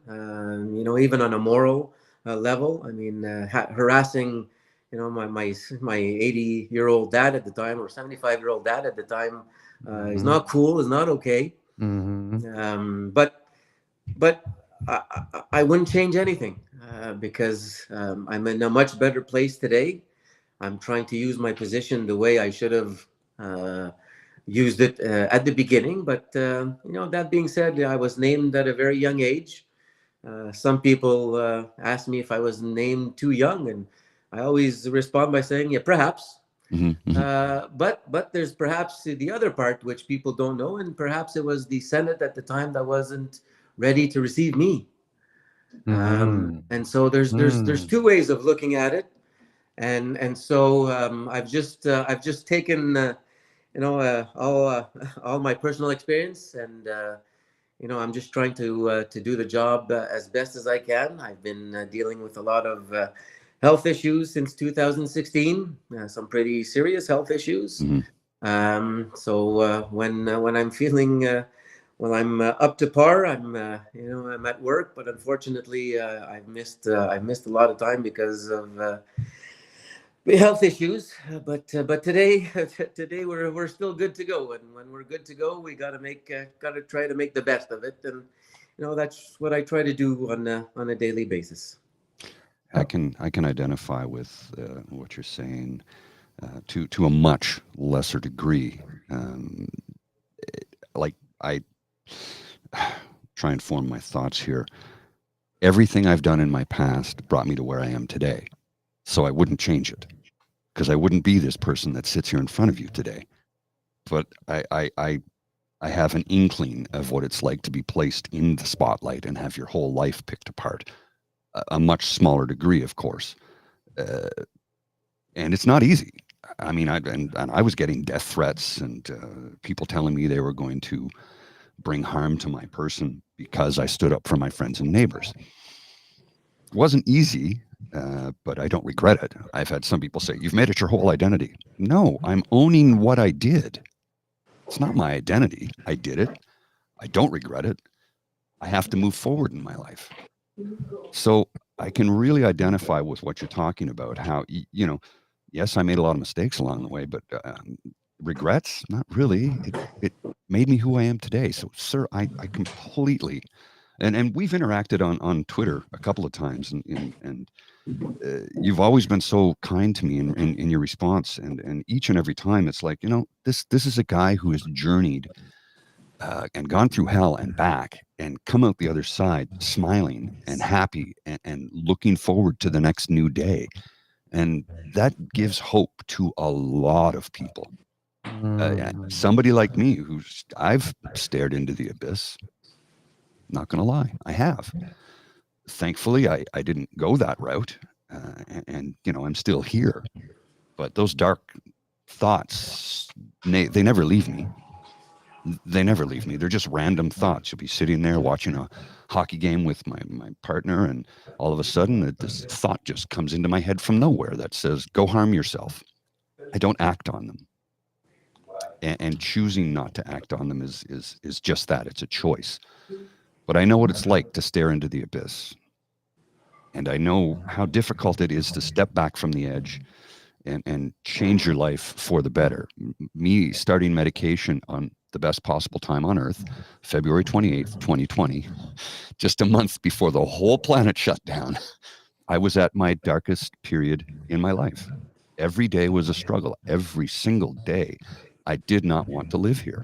I didn't want to live anymore. Every day. And I looked 15 years older then than I do now because of the stress of the depression and the darkness and the cloud that hung over my head. And I spoke to a friend of mine who was a family physician, and she told me, "No, I'm on this medication, and I think, without it, I don't know if I could cope right now. I think you should take it too." And I needed to hear that from A, a physician, but B, from somebody I know and love and trust. Because I had tried medication in the 90s and it made me suicidal. I didn't follow through on it, obviously, because I'm still here. But I was reluctant to go back to medication. And what she said to me was, if you take it and the side effects are too extreme, you simply wean yourself off of it and everything will go back to how it is right now. That was the moment where I said, that's it. The next day I called my doctor. I made an appointment. I went in to see him. He set me up with a script. And I started on this journey of healing. And it'll be 4 years in a month. And I'm never looking back. I'm only looking forward. Good for you. Thank you. Because we're not always, not everybody's always lucky as perhaps we have been. And exactly. It doesn't matter if, you got a Senate job, or it doesn't matter what job that you have. Mental health issues could hit anybody. Mm-hmm. I just want to add, in terms of, men's mental health as well. Last year, there's a Senate committee that studied the federal government's framework on suicide prevention. And to make a long story short, we had witnesses that came and experts that came before this committee to talk about how we could best develop policies for suicide prevention. And to my surprise, because 75% of suicides are done by men. And several years ago, I did an exercise. My office did an exercise where we reached out to every provincial government, asking them what services they offered for mental health related issues, and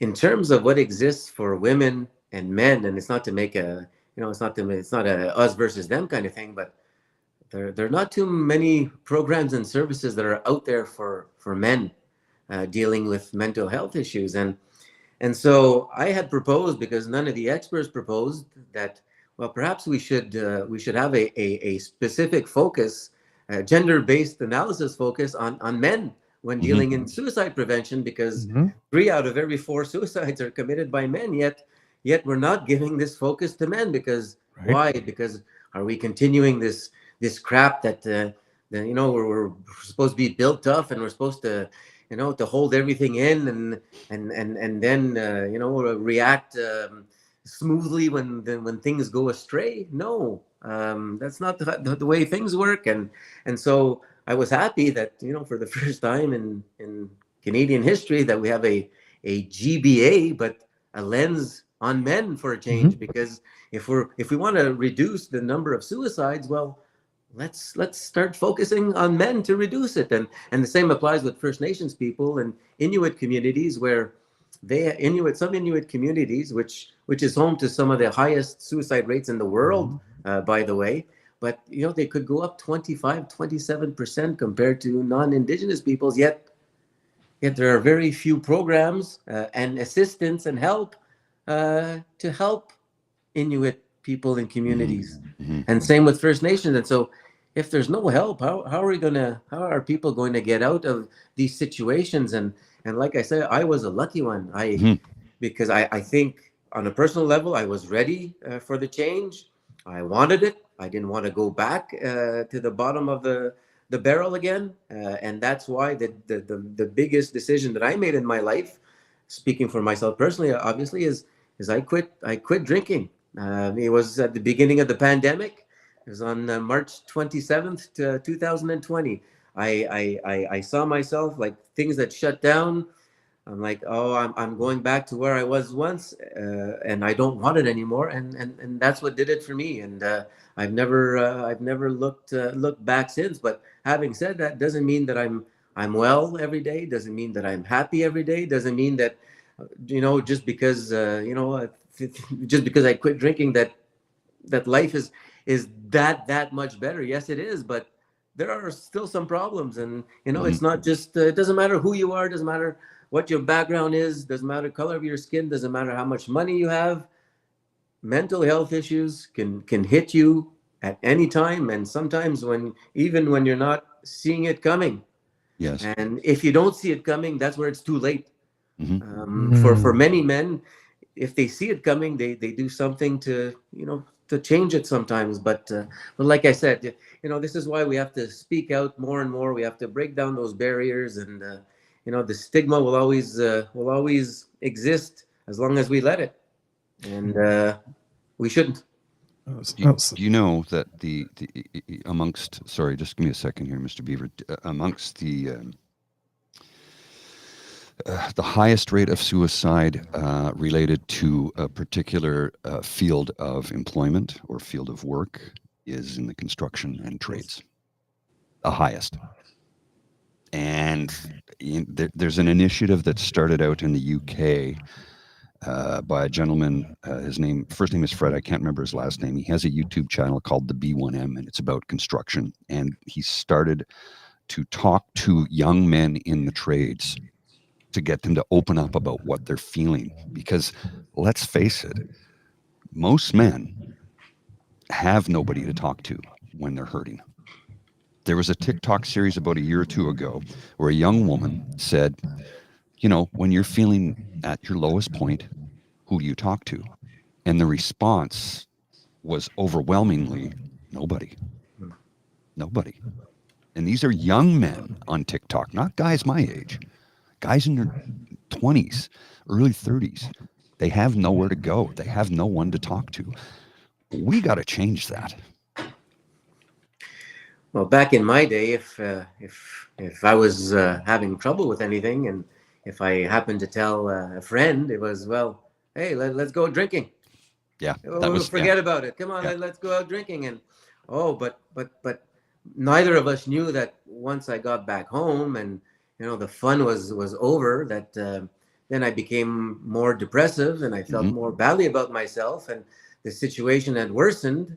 And then you wake up the next morning and it's just that it's just that it's just the day the bad day it You keep restarts going. again, and Yeah. it's just a bad situation to be in.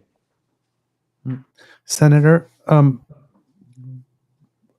at two moments, when you were at the darkest moment and when you made that decision to stop drinking, are there things from your culture, teachings, medicines, people that you talked to that were able to contribute to you getting to where you are today? Yeah, so at the beginning of the pandemic, just for no other particular reason except for personal ones or spiritual ones, I started smudging at home, inside the home, outside the home. I just started every day, every morning, every afternoon, so twice a day, sunrise and sunset. I would smudge, and I had actually I mentioned that I quit drinking on the 27th of March earlier, but um, it was on the 29th of March, but I had started smudging on the 27th. So 2 days Okay. before I quit drinking, I started smudging, and I went to not far from my place. There's a river, and I just went there to smudge for the first time because I had scheduled the International Smudging Day because of during the beginning of the pandemic. And so anyway, I went out there and I just, in my own little prayer, I just asked for help to quit drinking, because I knew I needed help with something. I knew I wanted to change something. So I was willing to do something I had never tried. And that was to quit drinking. And, the initial plan wasn't to quit forever. It just started with a day. Mhm. And then it went to 2 days, and then, almost 4 years later. But it was in that spiritual moment, that initial smudging, that I sort of cried out to my mom for help. Mhm. And now, in retrospect, I got my calling 2 days after I asked for it. So I Wow. smudged on the 27th, and my first day of quitting to drink was on the 29th. And so, each day made me feel a little bit stronger. Each day made me see my worth. And I hate to say this, but it's like, you mentioned my career pre 2016, post 2016, but in my real life, I feel as if I'm living a second life, if that makes any sense. Perfect sense. I remember the person who was there back in 2010. I remember the person who boxed Justin Trudeau, and Mhm. I remember what he did, what he said. I remember very well, but I'm just not that person today. Mhm. And I'm the furthest thing from that person, even though we share a lot of similarities, if I can say that. I don't want to sound too weird, but No. No, but that makes sense. I'm just taking advantage of what I have in terms of the life before me. Whether I have a year left, 5 years, 10 years, 20 years, I don't know. Mhm. But I'm just trying to make the best of it. And I have the privilege to be in the position that I have for another 25 years, if I so choose to do that. But in the meantime, I mean, just going forward, all I'm trying to do is live a healthy life. And if I have a healthy life, then I can give back as much as I can in the position that I have, with the parameters and the with what I can. And because at the end of the day, it's for me, it's all about that. It's not about me anymore. It's about giving back and trying to do what I can for people. And I think that answers your previous question into, culturally, what's inside me. Well, what's inside me has always been to try and help people. And because that's what I'm made of. I mean, it's before, it used to be all about me. Oh, look at me. Well, look what I can do. No, Mhm. it's not about that anymore. It's who gives a shit about me? Like, but I hope that some people give a shit about what I'm trying to do. Mhm. With the cards that I have been dealt. And because I'm a good-hearted person. I'm a hard worker. And people who know me know that. And that's how I was. That's how I was before I got involved into partisan politics. Unfortunately, that took over a small period of my life. But because at the end of the day, like I said, we all need each other. You'll remember. You'll remember the occupation that took place in Ottawa, for example. A lot of people had bad things to say about that, and which I agree in many circumstances. But at the same time, those are the exact people. If Canada's at war, and we hope we're never at war, but those are the people we want on our front lines. So when I say we all need each other, we may not need each other today, but in the future, we all need each other. And we have to try and see the best in people, as opposed to seeing where we differ so much. And Mhm. we started with this before at the beginning. I remember people who were conservative were able to vote liberal, and vice versa. And I'm seeing less of that now, and I'm seeing more discourse over what people don't agree on, as opposed to what they agree upon. And perhaps that's social media. Perhaps that's just me getting a little bit older. But I just we should focus on where we have commonalities. That's where we do a better job at building things than destroying them. Focusing on where we disagree, I mean, is a complete waste of time. Agreed. It's usually a complete waste of time in our personal life, when we may be discussing with our significant other or whatever. I mean, it's a complete waste of time. And politics is no different. Why do we put so much emphasis on where we differ from people? I mean, that it doesn't mean very much. We're all Canadian, whether we like it or not. supposed to be all Canadian. We're supposed to be all trying to build a stronger Canada for all of us. But unfortunately, we're not there. But some of us are trying. Some of us are trying. You say that, and it reminds me of Justin's father's speech when he was leaving. He said, "Canada's a dream. Don't let the dream die." We have a lot of work to do, obviously.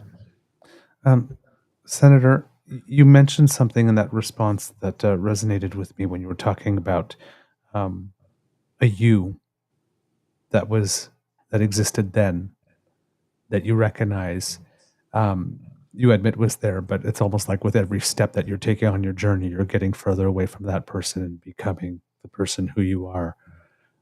Knowing what you know now, what would you have told that person then? To be patient. Just to be patient. When I came in, not just when I came in, but most senators when they're nominated to the position, it's not it's not as if we get an introductory course or a crash course as to how things operate. Now, I knew how things operated politically. I just didn't know how dangerous partisanship can get. I didn't know how vile people were. So maybe I was a little bit naive in that respects. I saw how human beings could be very all about themselves. I've met people who are very thirsty for power. I met a lot of good people as well, but I've met the good, the bad, and the ugly in terms of politics. And so the only thing that I would tell myself is, sometimes keep your mouth shut and just be patient. Things don't happen overnight. It's not just because you think they're good, they should happen overnight that they will. And so that's the only piece of advice that I would tell myself. Now, I don't know if it would have changed very much 10 years ago, because I was all full of piss and vinegar, and Right. I wanted people to like me. I was always that kind of person growing up, but I immediately saw in politics that you can't please everybody, and even though you try your darndest, you'll never please anybody, and that's sometimes just because of the partisanship. If you're a member of one political party, well, some people may choose not to talk to you just because you're part of that political party. But that's the stupidity of things, and that's where politics is landed now. It's the less people know, the better it is for politicians, and that's a dangerous recipe. I just I don't recommend that to everybody. I mean, people should be more than ever involved in their political parties, regardless of what their political parties are, because the less that they are, the more that they take advantage of their populations into drafting their own policies that may not reflect the views of Canadians or the majority of their membership. And so political parties like that, they're all about this big blue tent, this big red tent, but the fact of the matter is that they like to divide people to make sure that whoever's in their tent is one color only. And I think that needs to change. Agreed. Now, but who am I? I'm just a non-elected senator wannabe politician here. Senator, you've been very generous with your time. I do have one last question, because I know I will be raked over the coals from our viewers and listeners if I did not ask it. It's about the boxing match. Yes. Everybody wants to know that. Now, we have some comments, and you were very gracious about the boxing match, and that impressed a lot of people. What's your memory of it? I'm wondering, is it something that you did willingly, or was it something that you felt pressure to do? How do you remember it? And if you were asked again to do it today, is that something that you would do? Well, thank you for the question. Well, first and foremost, I've been asking for a rematch for the last 10 years. And the current prime minister has not even responded. but I'm still waiting. I think he's going to take his win and run. Every boxer gets a second chance. I mean, Muhammad Ali got it. I mean, I'm not saying we're certainly not in the same category, far from it, but I still deserve a rematch because I would not lose this time. And the reason why I would not lose is because 10 years ago, when we had the boxing match, to raise funds for cancer research. I was smoking half a pack of cigarettes a day, and if you're a smoker, you shouldn't box. And I underestimated the guy. We trained both of us for 4 months, but he had been training for 20 years. Yes. And even though I had a martial arts background, martial arts is not the same thing as Exactly. boxing for those who have practiced both of them. So I underestimated the guy. I took the boxing lightly. I mean, I took it serious, but I didn't train as I should have. So I felt a lot of shame after I lost. I mean, for several months, for almost a year, I felt shame because I know in my heart of hearts and in my mind of minds, I should have never lost that boxing match. But after the first round, where I almost knocked him out, I couldn't follow up with any other punch. I mean, my head was telling me to, but my arms just felt like they weighed 300 pounds each. And and anybody who's boxed a bit and get winded and know what the heck I'm talking about. And it's one of the worst feelings in the world. But it happened to me. And after the first round, I sat down and I told my trainer, I said, I'm toast. He said, no, just take it easy, second round, and come back to third round. But I was never able to get my win back. And so it was a very, again, public, humiliating loss. But having said that, we did raise a lot of money. I personally raised more money than the millionaire prime minister did. On a personal level, that's a win. I raised twice as much as he did. I think I had raised 13,000 individually, and he raised about 6,000.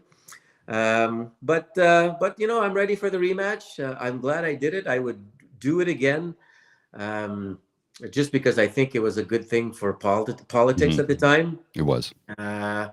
Obviously, his road went. He took a different road than I did. But having said that, I've got longevity on my side, and so after he's long gone, hopefully I'll still be there. But maybe he'll give me another shot after he's prime minister, which I'll still be open to. I still want that rematch. I deserve it, and I'm ready for it. It was the one of the things that stuck in my mind at the time, what you said, and you revisited that again today, was in a certain frame, if you will. It was, you underestimate this man at your own peril. Don't underestimate him. And people have his whole life because of who he was. He's the prime minister's son. We waited. He became the prime minister. And up until that boxing match, I didn't like the man. I thought he was this spoiled little punk. And I thought, honestly, I was cheering for you. I thought you were going to rip his face off. And when it was all over, I was like, I saw him in a different light that day. And my attitude towards him changed. And then I started doing a little bit of reading, discovered, he actually had some real jobs before he was in politics. He worked as a bouncer, he worked as a snowboard instructor, he worked as an educator. So it's like I learned, he earned my respect. Let's put it that way. You've always had my respect. Well, thank you. Well, look, a lot of people, even within his own party, thought he was going to lose, because a lot of liberals were, put money on me during the fight, and at that time, and I'm not full of myself. What you see is what you get. But I firmly believe that had I beat him that night in March 31st, 2012, that he wouldn't be prime minister today. I agree. I firmly believe that because a lot of people saw him as weak, as frail, as a little bit more feminine at that time. And once he beat me, obviously that changed the perspective of a lot of reporters across Canada, which started writing more masculine stories about him, and after that. So yeah, obviously it helped him a great deal, while I was suffering and feeling sorry about myself for a year after that loss. But no, truly, I don't think I've said this before, but I truly don't think he would be prime minister today. So I've said this. I'm still waiting for the thank you from the Liberal Party, but I haven't received it yet. I You have a completely couple of agree gifts with in you, the though. chat thanking you right now. Completely Well, agree I've with said, you, though. yeah, well, I've said this before too. To all of those who are happy that I won, you're welcome, and to all of those who are happy, well, I'm sorry I couldn't I couldn't give them an extra punch there at the end. Well, the important thing, though, however, that we're learning from this interview is that you are winning at life. Yes. That's the only fight that matters to me, and that's the only thing that maybe not now, but later, that's the only fight that will mean anything to my kids. Yes. And that's the only thing I have in my mind. It's all about my kids. It's they're going to have a non-alcoholic home that they're going to grow up in, and that's I think that's one of the best things that I can do for them. A dad that is healthy and present is a very, very important gift. Well, it's something that I wasn't necessarily able to do with my older children, who are mostly all adults now. But at some beginning of my career, I was traveling quite a bit, so I wasn't able to be as a steady dad as I am today. So all the decisions, all for my kids today. Senator, thank you so much. This has been a joy. Absolutely. Well, gentlemen, I just want you to know. I mean, if question period in the House of Commons and in the Senate use the tone of your voice, we would be in a much better Canada. Oh, wow. Thank you. Well, I That often is speak okay. in this voice. When I get a compliment, I always consider the source. That is Absolutely. high praise indeed. Well, I mean, this is how politicians. This is how their tone of voice should be. I mean, there would be Make me a cry. lot more love and respect all across the board. You got it. I thought we would have maybe got you to cry today. You got it. Yeah, I broke down a couple times. I'm not going to lie. Oh man. Thank you so much. That's a wonderful compliment.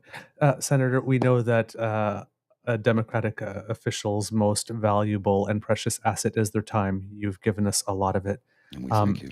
You are always welcome here at the Beaver Lodge. If you need to talk to Canadians again about your Senate bill, if you need to apply a little pressure and anything, please call on us anytime.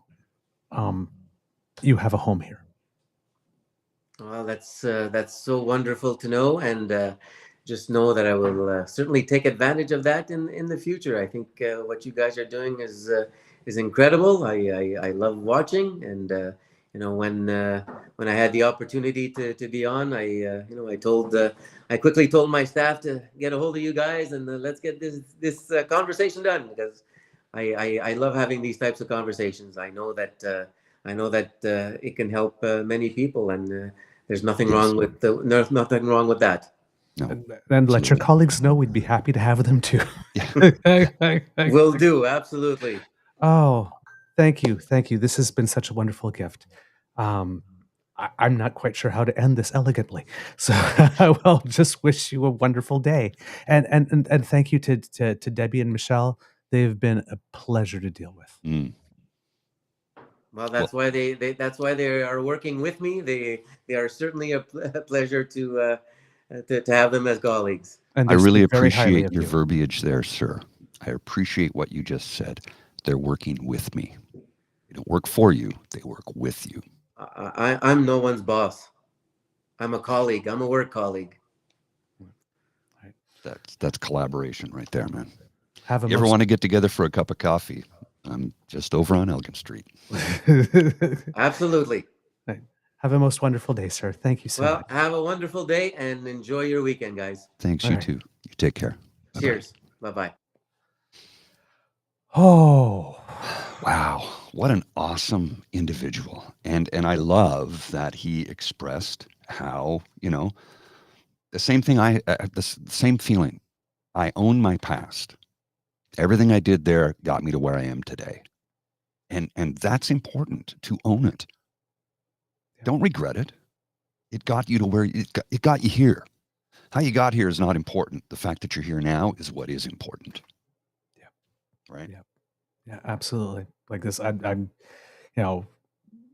I've shared a little bit, with the kids throughout the years, about my childhood and my past, and it's the same thing. It's like there are days where I sit there and say, you know what, it sure maybe would have been nice to have it had an easier path.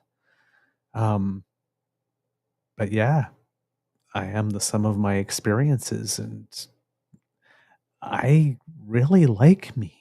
I like When I you look too. in the mirror, I like what I see. I like you too. but I like what I see, and it's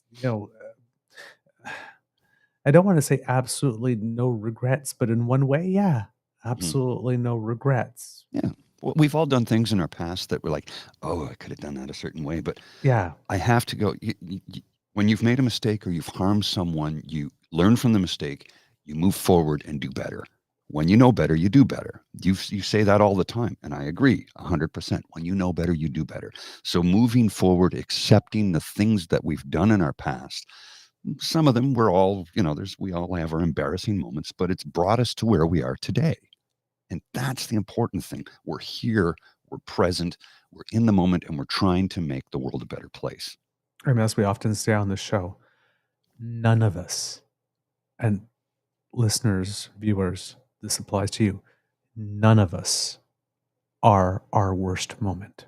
No, no. You can't take a single moment in time and say that's how this person is 24/7, 365. Nobody's like that. No. Even the horrible people we don't like aren't like that all the time. No, that's true. Oh man. Whew. How's that a way to kick off your Friday? We're going into the weekend on a cloud right now. I think I have afterglow. Yeah, no, I do. I do. I honestly do. Is that possible to have afterglow from an interview? Well, certainly looks like it. Wow. Wow, the kits. I guess, okay, wow, the comments here. TV, smiling, hopeful, and happy for change. Sorry, I'm standing in front of my TV, smiling, hopeful, and happy for change. Lads, your credibility is growing for he reached out to you for the interview. Kit James, the trajectory of this podcast cannot be overstated. Your interviews just keep getting better and better. You keep topping yourselves. This show keeps getting better. Congrats, you guys. Worth getting my ass out of bed for. Paul and Douglas, I'm so proud of you both. Listen, this made my day. Great show. Thank you, kids, for coming, for joining us, for staying with us throughout the whole thing. Those of you who have been here at the beginning, those of you who came later, I'm pretty sure that you're going to go back and watch.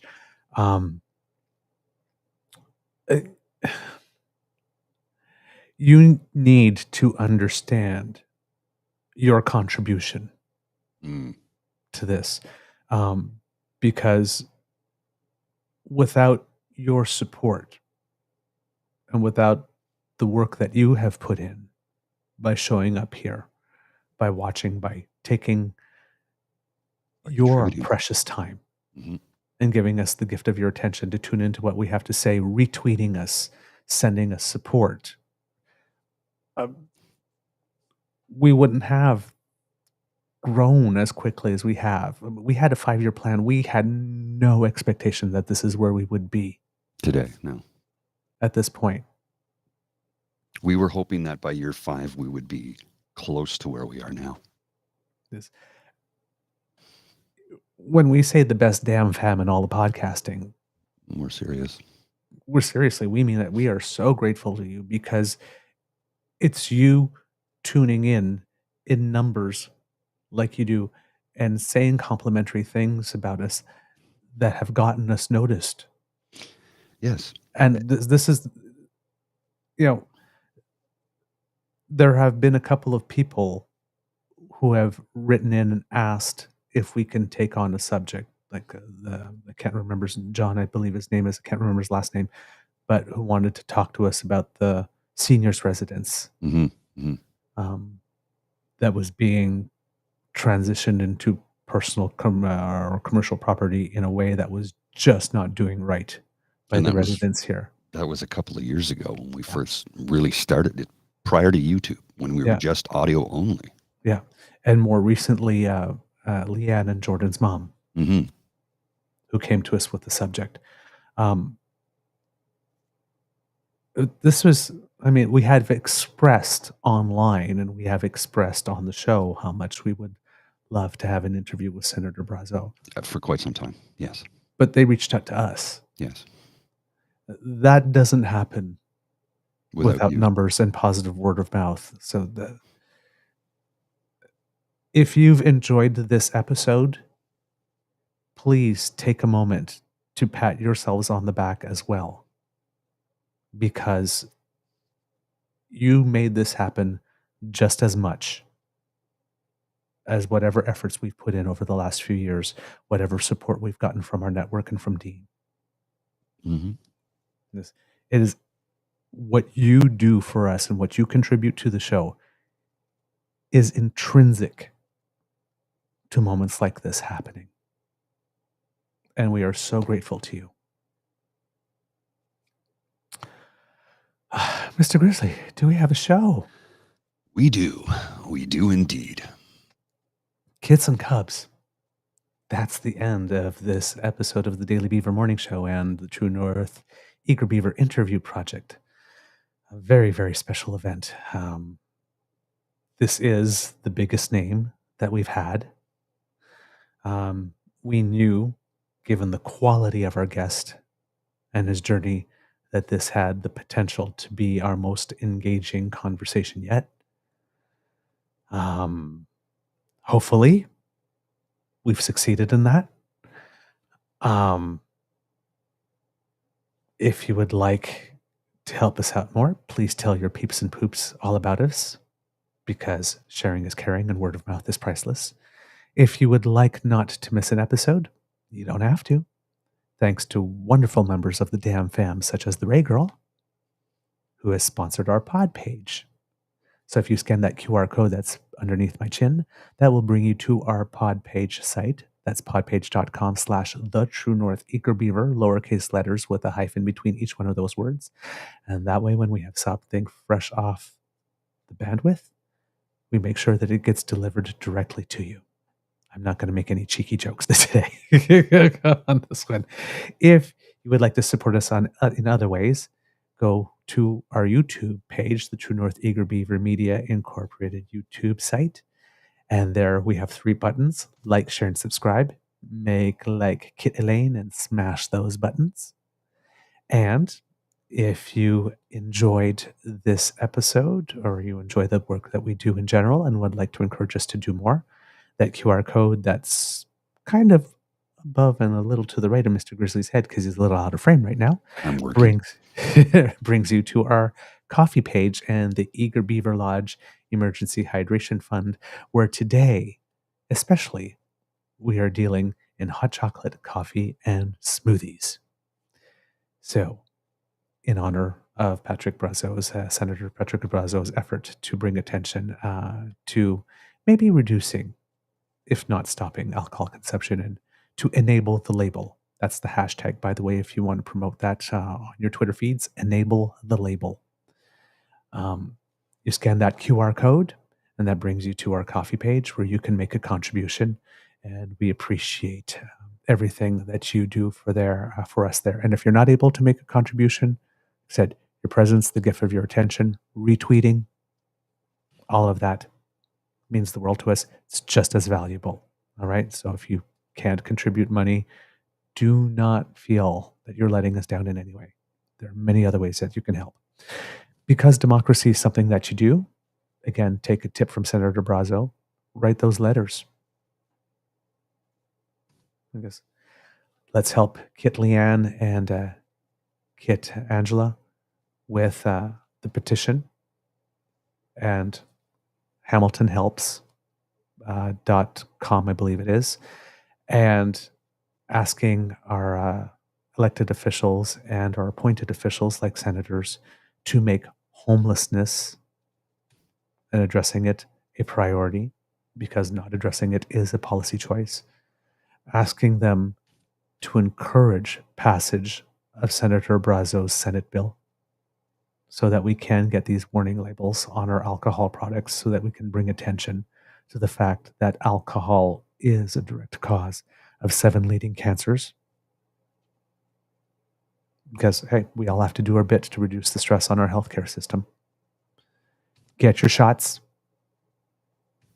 All of them. RSV, pneumococcal, COVID, the flu. This is peak respiratory season, and it will be until April. So, again, make sure that you're doing all you can to do right by our hospital staff. And, yeah, Mr. Grizzly, do you have some words of wisdom? Yes, I do. Sorry, I'm working here at the same time. Check in on your peeps that I've said before many times, and I'm going to say it again, especially today, in considering what we just talked about. Check in on your friends, your family, your loved ones, your coworkers, the ones who you know have a mental health issue, and even the ones you don't know. If you see their behavior is radically altered, they're not themselves, just say, "Hey, everything okay? You all right? Do you want to talk about it? Because you're not yourself right now, and chocolate bar is not going to fix it. You're not yourself when you're hungry." Yeah, Snickers. I have to have a little bit of humor. This serious subject matter. I'm a guy, after all. We deal with pain with humor. But if you please check in on those folks, because again, like I said, time and time again, January is a tough time of the year, and I think we've had one sunny day this month. Like, I really need more sunshine, man. It's even though my dark cloud of depression has been lifted from me, it's still dreary and overcast and cloudy and freezing rain. And can we get some sunshine, man? So bring some sunshine into somebody else's life. Check in on them. Ask how they're doing. If you look at the QR code next to my head, that takes you to my coffee page for my ASMR mental health chat channel. If you want to donate, that's great. If not, don't worry about it. I don't take it personally. It's a channel that I started doing a couple of years ago to talk about mental health. And as the channel grows, I appreciate everybody. I think, what am I up to now? 2,600 subscribers. So Wow. it's really growing. So I want to thank everybody for that. If you want to take part, it's Monday nights at 9 p.m. and I'm going to start to do it twice a week now. And I'll be dropping in little 5-minute clips here and there as I am restructuring my schedule. So I'll have more time to do that, to dedicate to it. Because if anybody knows me, they know how much mental health and talking about it is, how important it is to me, because it's important to every one of us. Mm-hmm. So check in on your friends, family, loved ones, coworkers. If you see that their behavior is radically altered or radically changed, ask them if they're okay. Mm-hmm. Mr. Grizzly, please include the link to your chat channel here in the chat for our Kids and Cubs. I think that would be very, very important today. And actually say it out loud for our listeners, because they might not know where to find you.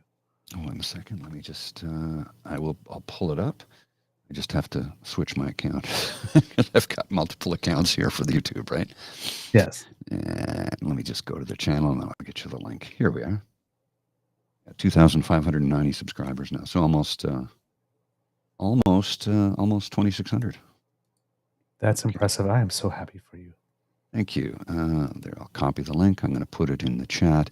It's youtube.com/@Polly'sWorld2005, and it will take you to my my ASMR YouTube channel. for live mental health chats every Monday evening at 9 p.m. Eastern Standard Time. All right, there. Mr. Grizz, I don't know if the PBS article on the alcohol-related deaths in I Colorado put it in was the also chat. shared. Yeah, I Okay, did. Yeah. cool. Kids, if you would like to write to us, I didn't mention that, but our email address is truenortheagerbeaver@gmail.com. We love to hear from you, so please write there. Kit Jillian, I saw in the chat there that you said that she wrote to Crier with an interview suggestion. If you'd like to send it to us as well, if we can act on that, that would be great. Something I also want to let the kids know that I'm doing in case they're not on our Twitter feed, and I'll put the link here for you to put on, Mr. Grizzly, is I've been going through the federal court decision, the whole decision, beginning to end. And I've been taking out the interesting nuggets and making notes on it, and created a Twitter thread about it. I've done it so far in 3 shifts, and I got a 4th one to do. I thought it was something that I would be able to do in 1 afternoon. Essentially, it's basically taken me 3 days. I do not know how lawyers go through all these texts so quickly to prepare cases. I found a new respect for them. But a lot of people have been finding value in the work based on the comments. So I'm thinking that maybe you would as well. So if you would like to understand the federal court decision a little better, I've been going through it, taking out important nuggets, highlighting important things that are in there so that it could be made more accessible for people who don't have time to read the whole thing. And so think of it as a bit as a Cole's Notes and a um, political literacy tool to help you understand the decision more thoroughly. And you might be happy to know that Federal Court Justice Richard Mosley has a little bit of sass going on under those robes. Oh, yes. Yeah, there's a couple to yeah, it's always written in very eloquent and elegant judge speak. Um, but there's a couple of times where I do a judge speak to English translation of what this really means. And yeah, there's a couple of applicants in there with whom he was not impressed at all. So Mr. Grizzly just put it up there. Remember also, kids, that tomorrow, this Saturday, January 27th, is Holocaust Remembrance Day, an internationally recognized opportunity to remember the atrocities of the Holocaust, to support survivors, and educate future generations to ensure it never happens again. So if you can participate in some way, or even just take a moment to remember or to commit to making sure uh, that education and knowledge is out there, or making a moment to personally commit to never again, because we said never again back then for a reason, that would be very important. All right. I've blathered on long enough. Mr. Grizzly, please roll the credits. I can do that in just a second. I'm trying to do 3 things here at once, so, sometimes it's a little bit challenging, but You are listening to a True North Eager Beaver Media Incorporated podcast.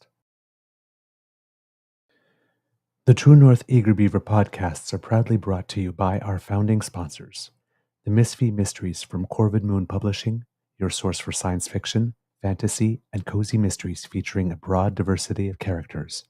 CanadianTarot.com, your uniquely Canadian online eclectic tarot community. And The Peppermaster, hot pepper sauces made from farm-fresh ingredients to thrill your taste buds and expand your mind.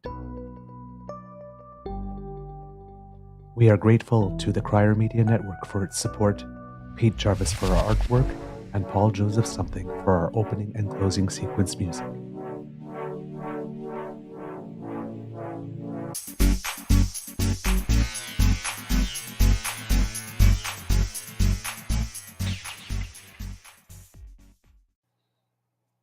And just a quick Easter egg.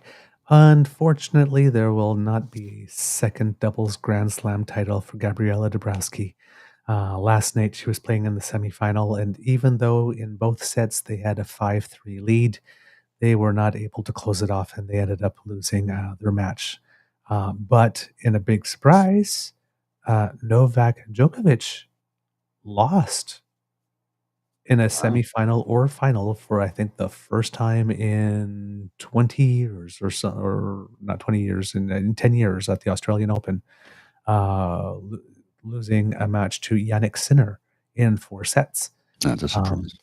Yeah, a big surprise. I actually stayed up to watch it, which I probably shouldn't have because this was going on this morning. But I did because it was so compelling. But good effort from Gabriela Dabrowski, semifinals in doubles and quarterfinals in mixed doubles. The year's getting off to a good start. All right, kids, have a wonderful weekend. I'll see ya.